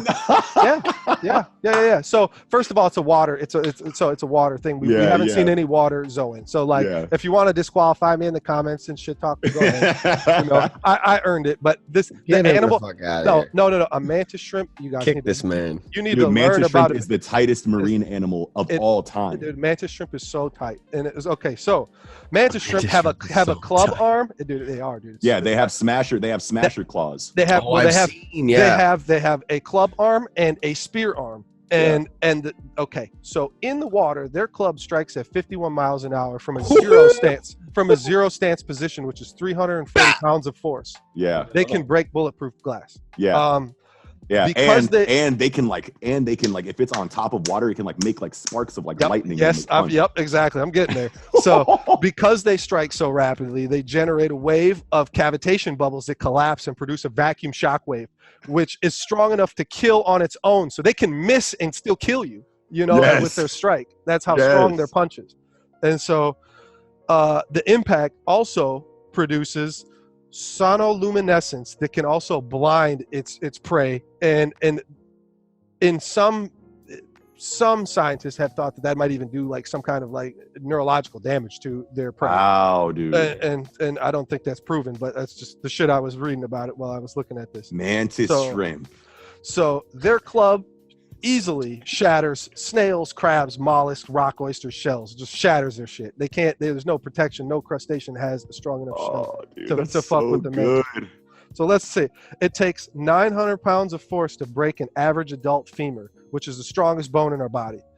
Mantis shrimp generate 340 pounds of force from their 0.1 pound body. They're a tenth of a pound.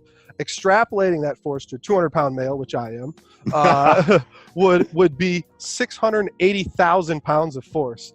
Elite boxers punch with around 750 to 800 pounds of force. so I'm punching with force that's just out of control. Like King Punch ain't got shit on me. You're restricted to you can only hit him with the whack. That's the only one you can hit him with that power, man. That's so strong. Yeah, well, with only one of my arms. My other arm, you can't forget, is a spear arm that I can just stab the fuck out of you with. So it's. Dude, that's basically it. But yeah, I was watching a video on YouTube when I first learned what mantis shrimps were, back in high school, and I was watching a video, and it was mantis shrimp versus some kind of crab. I don't remember what it was, some kind of type crab. Yeah. And the crab hurls itself. The crab hurls itself at the mantis shrimp and does a rolling, attack, at it or something like that. I don't know what the fuck the crab was doing, but the mantis shrimp said, whoop, pow, and just punched its body in half. Yeah, grabbed its claw and punched his arm off in one go. The crab's arm is gone and floating into the depths. I was like, this is my favorite animal that I've ever seen. And it's like a rainbow. It's like so pretty. They're so fucking pretty. Beautiful animal. It's beautiful, yes. Yeah, dude. Mantis shrimp. Look up mantis. If you aren't already, look up mantis shrimp. It's the prettiest animal that ever existed. That's just amazing. So many tight reasons. Yeah. So, I mean, I wanted to pick something that wasn't, I'm not picking fucking, know, I mean, there's a lot like Marco, right? Just to use his example. Is he immortal? Does he die? I don't know. Phoenix. Don't think so. The lore of a phoenix says he does not die. Put some Kairoseki on him and shoot him in the forehead. That's it. I guess that's the only way. Yeah. Or Blackbeard grabs him and one shots him or something. But so that's what I want. I didn't want fucking some kind of, I don't know. That's incredible, dog. I just wanted something that's balanced but actually broken. Secretly, low key broken. Yeah, but who's fucking still with that? I mean, your defense would probably have to be pretty low, though. Well, does it? Because this is One Piece, so I just need hockey. Yeah, you just need hockey, and Zoans are the strongest durability. Yep, and I'll just punch Kaido in half. Fuck Kaido. Wow. Punching that bitch ass in half. I feel like in your hybrid form, you're not getting that power. Oh no, I still got a club. Oh no. Oh yeah. No, I feel like no, because you would have to have it. Sacrifice the club arm. That's full. You would have to be full shrimp. Yeah, to have the DP, to have that kind of DPS. Fine. You would have to hit him with the side. 200-pound mantis shrimp is punching really fucking hard. That's amazing. I'm gonna go next because 200-pound shrimp. Yeah, I'm gonna go next because Eagle, you said that you have paramecia. I also have a Zoan, so I'm gonna go next, and then you can close us out with your cocksuckers. But my devil fruit is a mythical Zoan, and it's the Hebi no Mi, so the snake fruit model basilisk. Oh my gosh! Get ready.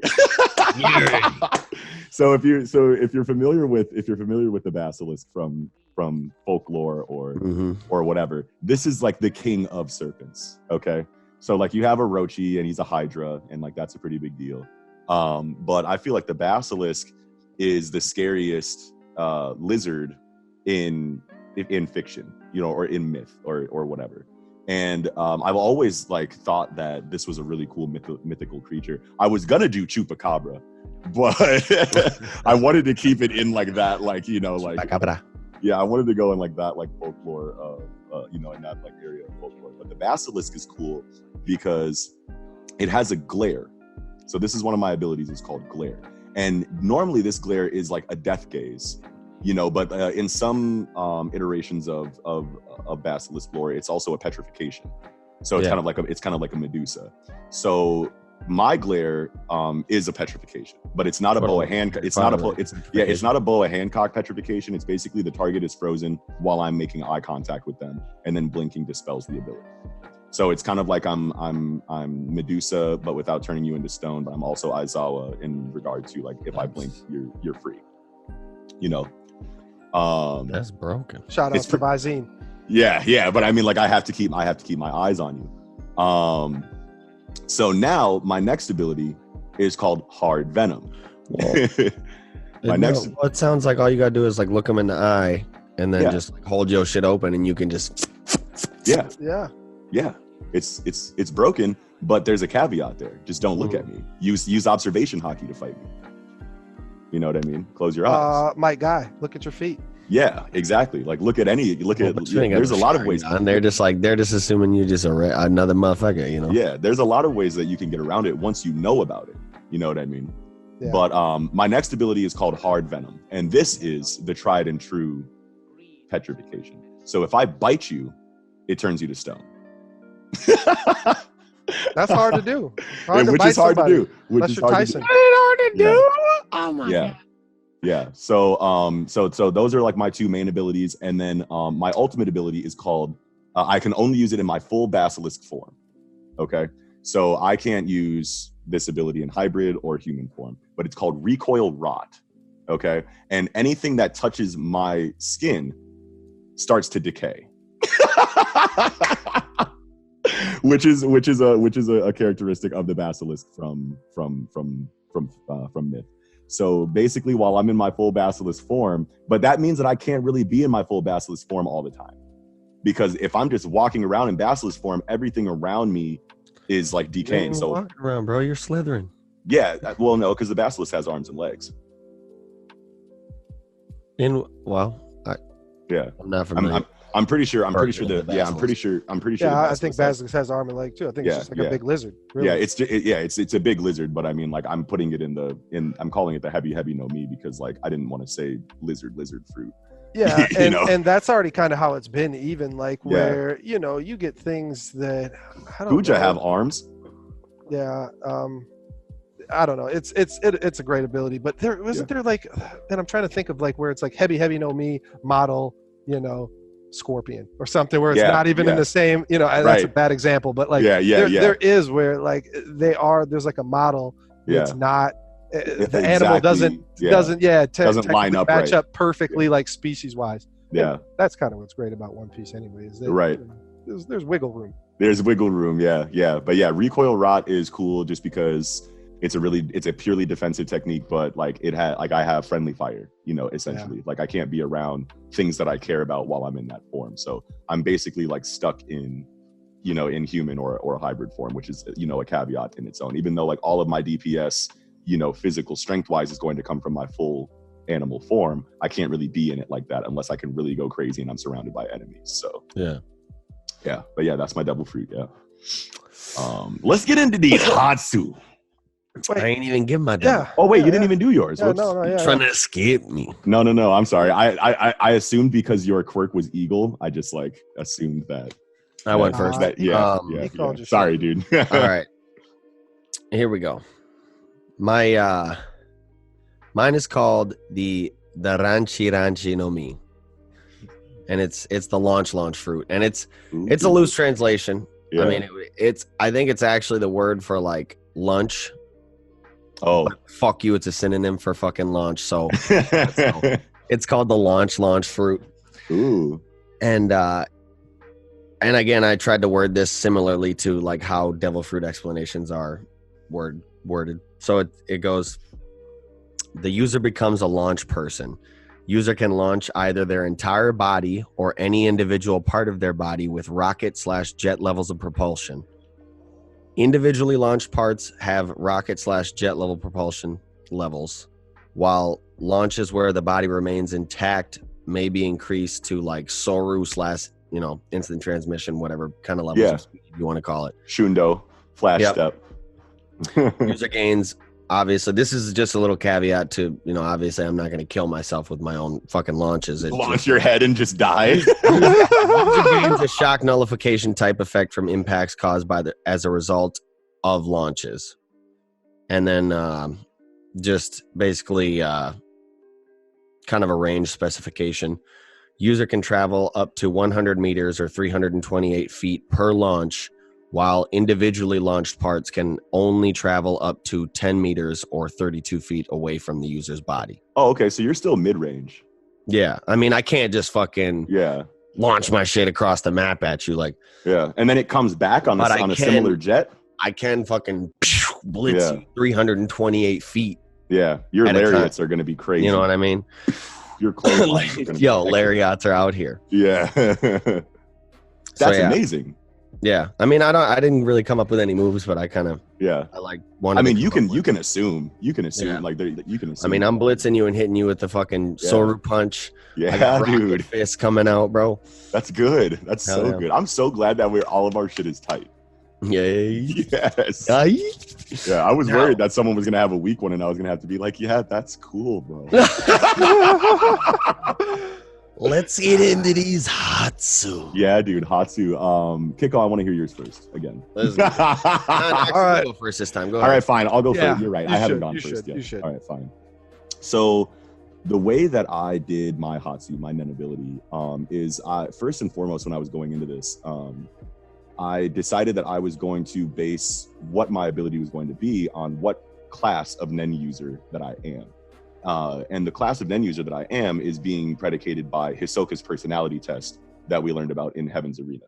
So manipulators, and you guys don't know, a lot of you don't know me personally, But anyone that does know me can attest that I would be a manipulator, considering that the description of the emotional and like personality traits of manipulators are argumentative and logical. And everybody knows how argumentative your boy can be that actually knows me. But looking at you, Eagle. But and Kiko too. Me and Kiko, Kiko have gotten into crazy arguments. I'm just more civil than both of you guys. You know, I try to act like an adult around here. Y'all getting the feelings and stuff. No, I know everything. Okay. Anyway, moving on to all right. What are you talking about? But yeah, so I'm a manipulator, and now it happens, right? So my Hatsu is called pressure washer. Okay. The money off that bitch.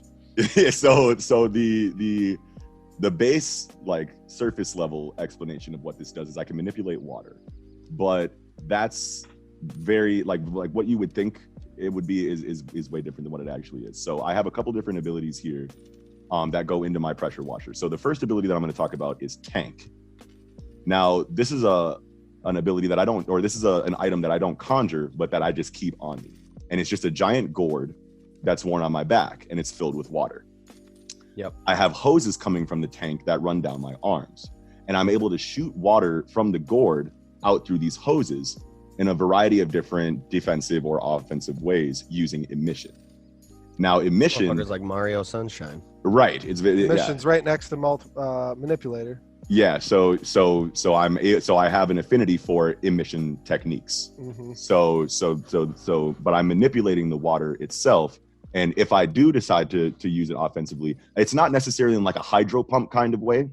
So like you're not going to get like huge like fire hydrant levels of pressure coming out of my hoses, but it's just so that I have access to water in ways that I can use, you know, like kind of like a water bender from, you know, like an example would be like if someone shoots something at me, I can bring water out of my hose and then like send it in like a reverse or like waterfall, like up or down, like water, like a small concentration of water flowing upwards, you know, or downwards to, you know, deflect the projectile in some kind of way. It's little applications like that you'll see, you know what I mean? Or I can, you know, like manipulate it in a way where I have like, you know, for like a split second, I have like a hard water baseball bat real quick. And I can like crack your shit with that, you know, like just little like applications like that.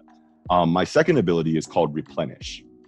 If no water is available, I'm able to replenish the gourd with more water by manipulating the water molecules in the atmosphere, and I can bring them into dense concentrations so I can have a pool, you know, to fill up into my gourd.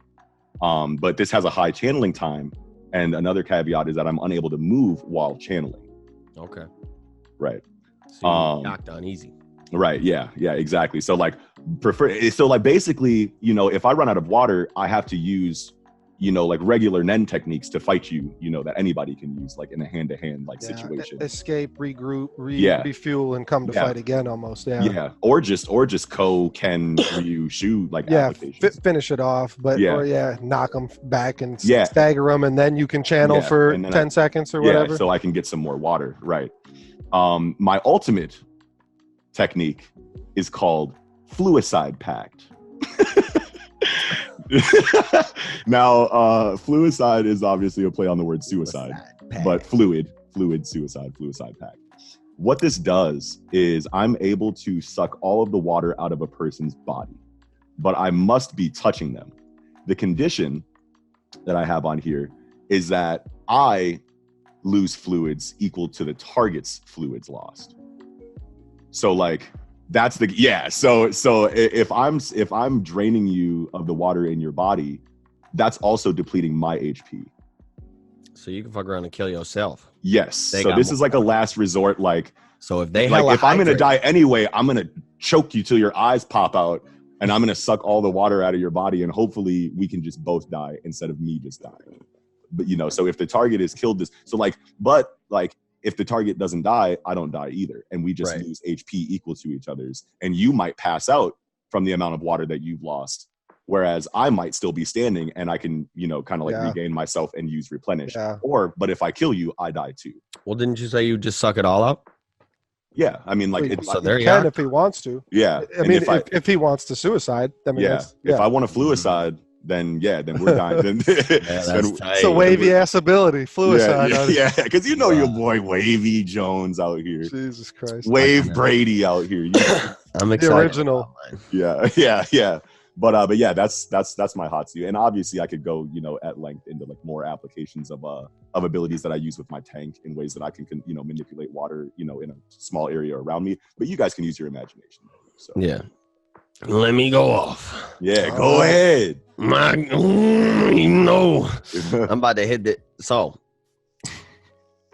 I did not, as Noxie said, he kind of like based his ability heavily off of like what class he thought he would be. I only reflected on what my Nen ability, what class it might be restricted to after I made it. Yeah, the opposite. So yeah, I don't give a fuck. At the end of the day, I made this ability up, so suck my fucking dick if you got a problem with it. Wildin' on Friday night. We ain't even drinking. Go. All right. So my Hatsu is called Retort. And it's straightforward. I mean, I kind of view myself as somebody who would be an enhancer, so that's kind of the idea I was going with. You're definitely definitely an enhancer. but I lost my train of thought. But after I made it, I was like, there's no way this is an enhancer ability. Okay. It's not, yeah. Yeah. Doesn't do what enhancers do. Anyway. So, it's a spirit-like Hatsu that delivers retorting blows to my adversary based off incoming damage or blows to me. Oh, so it's like Hide of the Nemean Lion. Yeah. Yeah. Reflect damage, yeah. Yep. And that's really hard. it. It's just simple. But there's different damage reflection ratios based off of what's going on. Right. So. That's fire. Thank you. Yeah. Physical blows without Ko is the one you code on your, you use to, pierce motherfuckers, right? You focus all of your aura into one part. It's like the attack one. Yeah, it's a purely offensive. I mean, it has been used defensively, but it's very rare. Like Rock is the highest level of Ko, basically. Yeah. So the damage reflection ratios on physical blows without Ko. If I block a blow without Ko, the blow comes from the same placement and angle in proportion to the enemy at half the damage, giving them a chance to dodge or block it. Okay. So basically, it's the exact same blow coming that they threw at me. Right.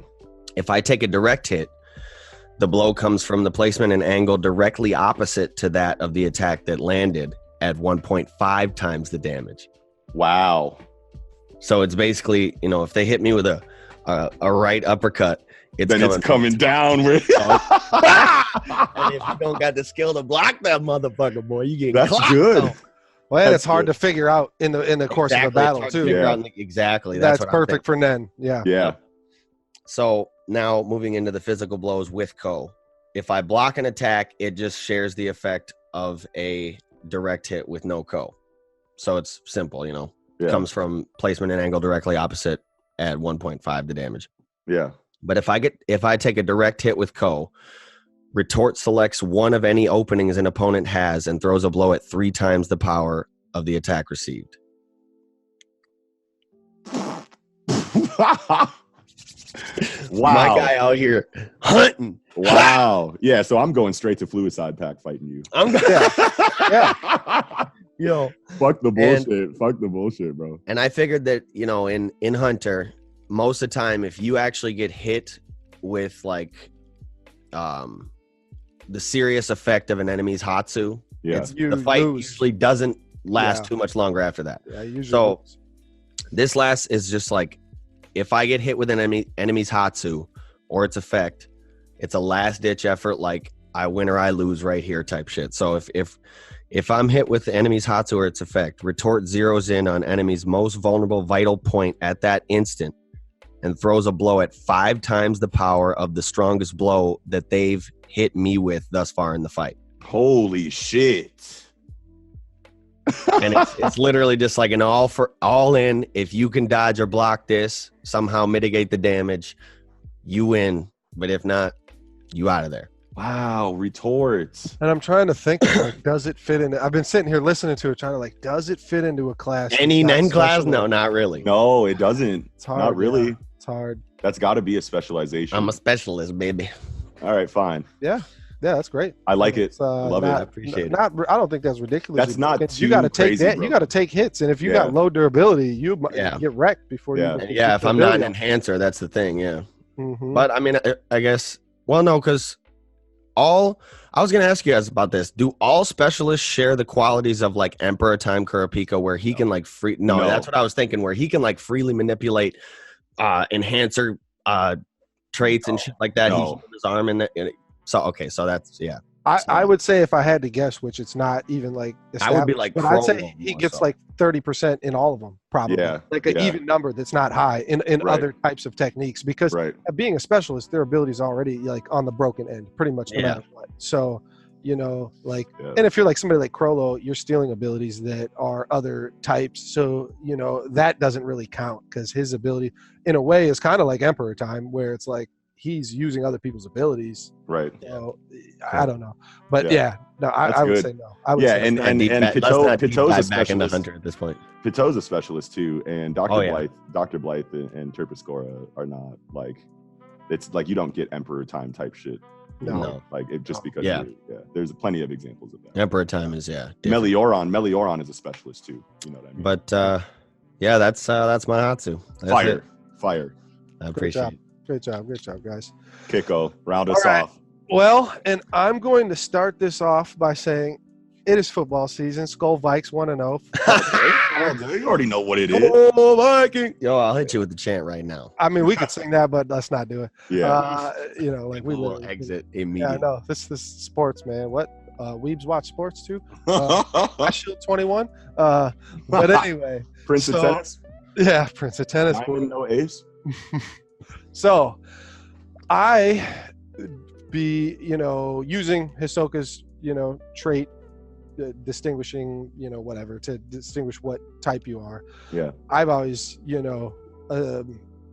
deemed myself a transmuter, which is fickle. I get bored easy, dishonest, but in all the good ways. The thing is, and I come from a world of dishonesty, and I try at my utmost to uphold my honesty and keep a good thing, but that's going off track, because I'm not even my ability's not even a transmuter, but that's what I do in real life, because I tried so hard to think of a transmuter ability that was good, that isn't, so many of the transmuter abilities are just my energy, my Nen is now lightning, my Nen is now rubber gum, my Nen is now fire, so I didn't want to go that route. Right. So mine is conjuration. I'm a conjurer for, the argument's sake here today. And my Hatsu is called full contact. Ooh. So I conjure a football and throw it at my opponent as fast and as hard as I can. Brett Favre. I wrote Brett Favre right there. Just for fun. So the opponent takes no damage from my football whatsoever. Oh. But if the opponent gets hit with the ball and the ball touches an inanimate object, ruled an incomplete pass, basically, they didn't catch the ball, my territory will activate. Oh my God. My territory is known as the name is called Gridiron, which is the size of a football field. Yard by 100-yard territory space where, and I don't even I can't drop that yet. Let's actually get to the end before I drop to. Wow. Because I got to go through the rules of this, because that's already great. Take me on this journey, that's man. Already this is incredible. They have to catch the football and their ass is fucking plunged out. Yeah. Well, it's just a Rex over him. Basically, you're put into another dimension, like Nove's ability. Like or G2. Yeah, G2. Yep, exactly. G2. Yeah, that's perfect. Yeah. And so. All right, if the opponent catches the ball, they can choose to either dispel the ability by downing the football, or they can throw the ball back at me with double the speed the opponent would normally throw a ball at. So as fast as they can throw the ball, it's coming out with 2 times trajectory. So you have to do you have to tell them what your ability is in order for them to know? No. Oh, so how would they find out? They won't. And so I even explained that here. This motherfucker throwing footballs at me. Don't you think it would make the ability stronger if you told them that, though?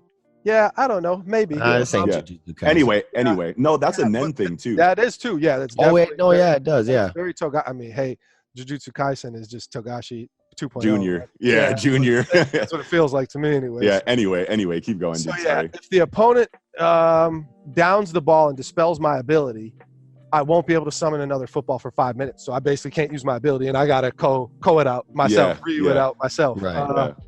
Wow. If the opponent flat out dodges and I don't hit them at all with the ball, I can summon another football immediately and throw again. So I can, gomo no football Gatling at them.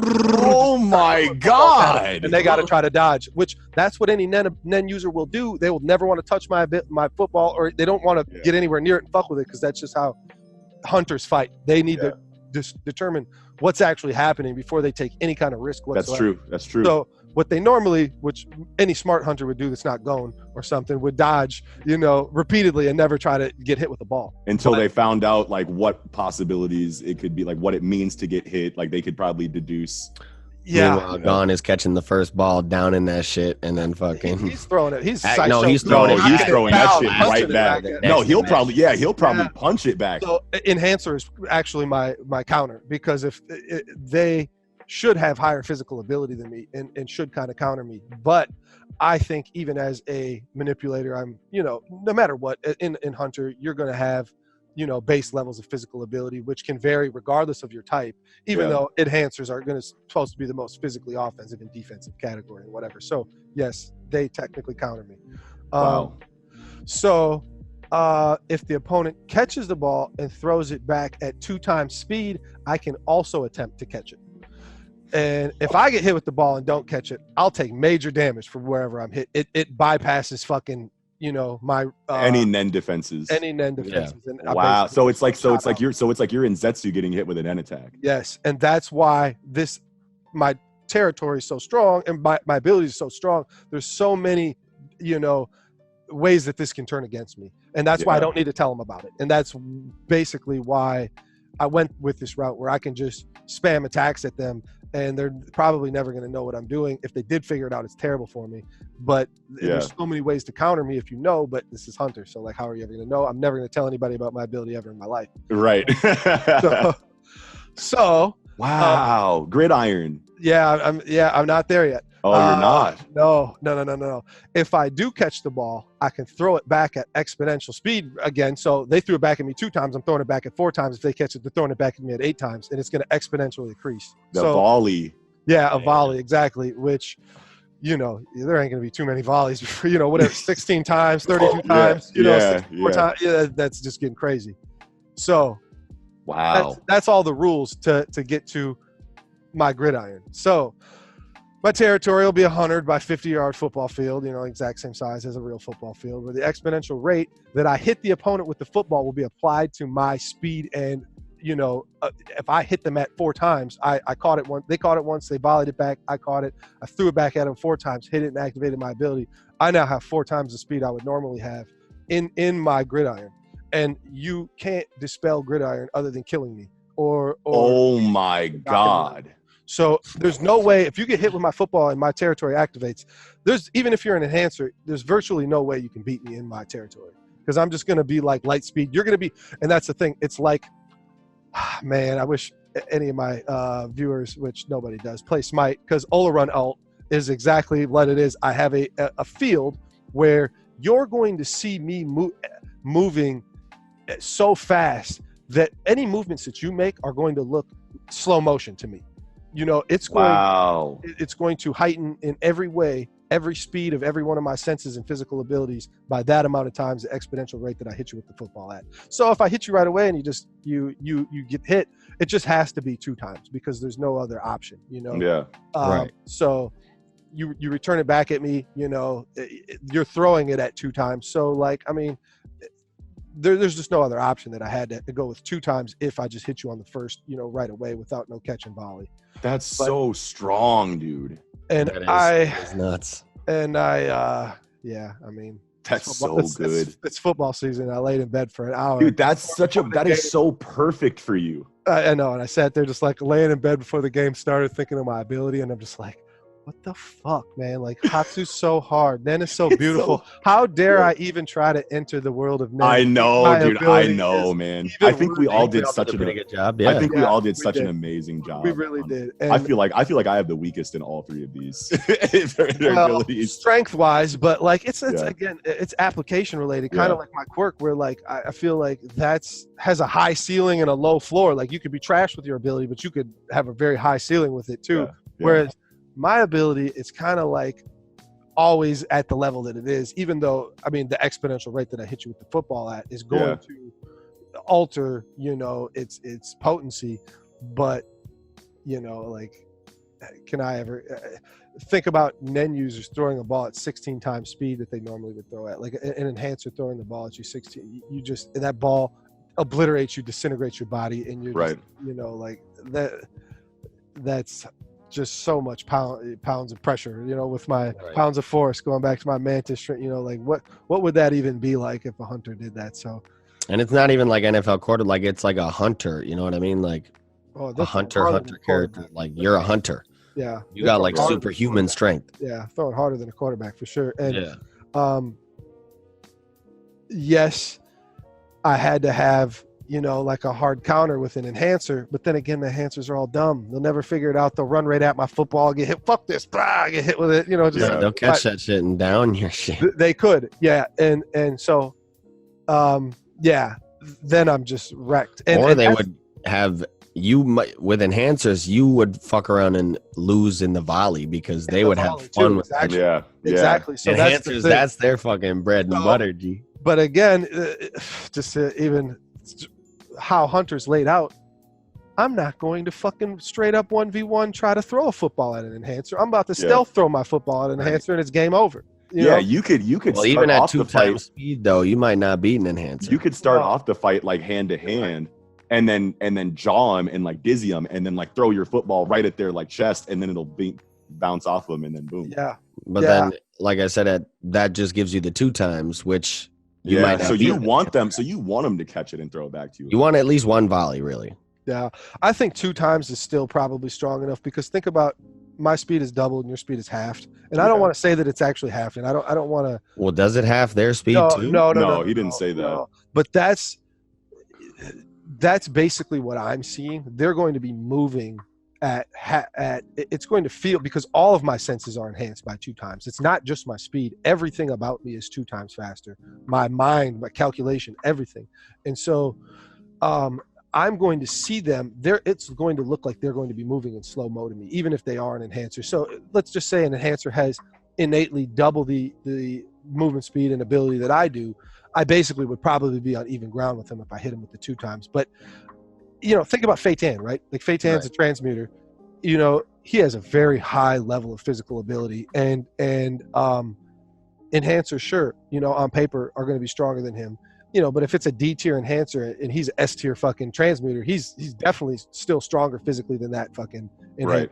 Right. So I can bridge that gap somewhat. But if I'm a S tier conjurer and I'm fighting an S tier, enhancer, I definitely got to resort to stealth on him with my straight up. So that's amazing. Good job, you guys. Killed it. Great, you guys killed it. I feel like we all have really strong, abilities in our own rights for what we would be using them for.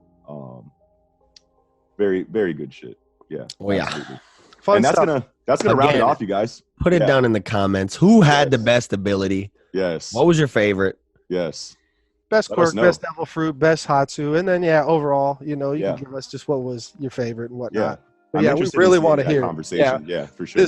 This should be, the most anticipated I've been for a comment section. Like I really want to Yeah, absolutely. Good job, you guys. Absolutely. But yeah, man, that's going to do it for the next episode of Tangential Tie-Ins. Thanks for coming and hanging out with us, you guys. Hopefully you guys had a lot of fun. I know we did. And I forgot to mention in the beginning of the intro. So we just recently hit our 100 subscriber milestone. Thanks again for that.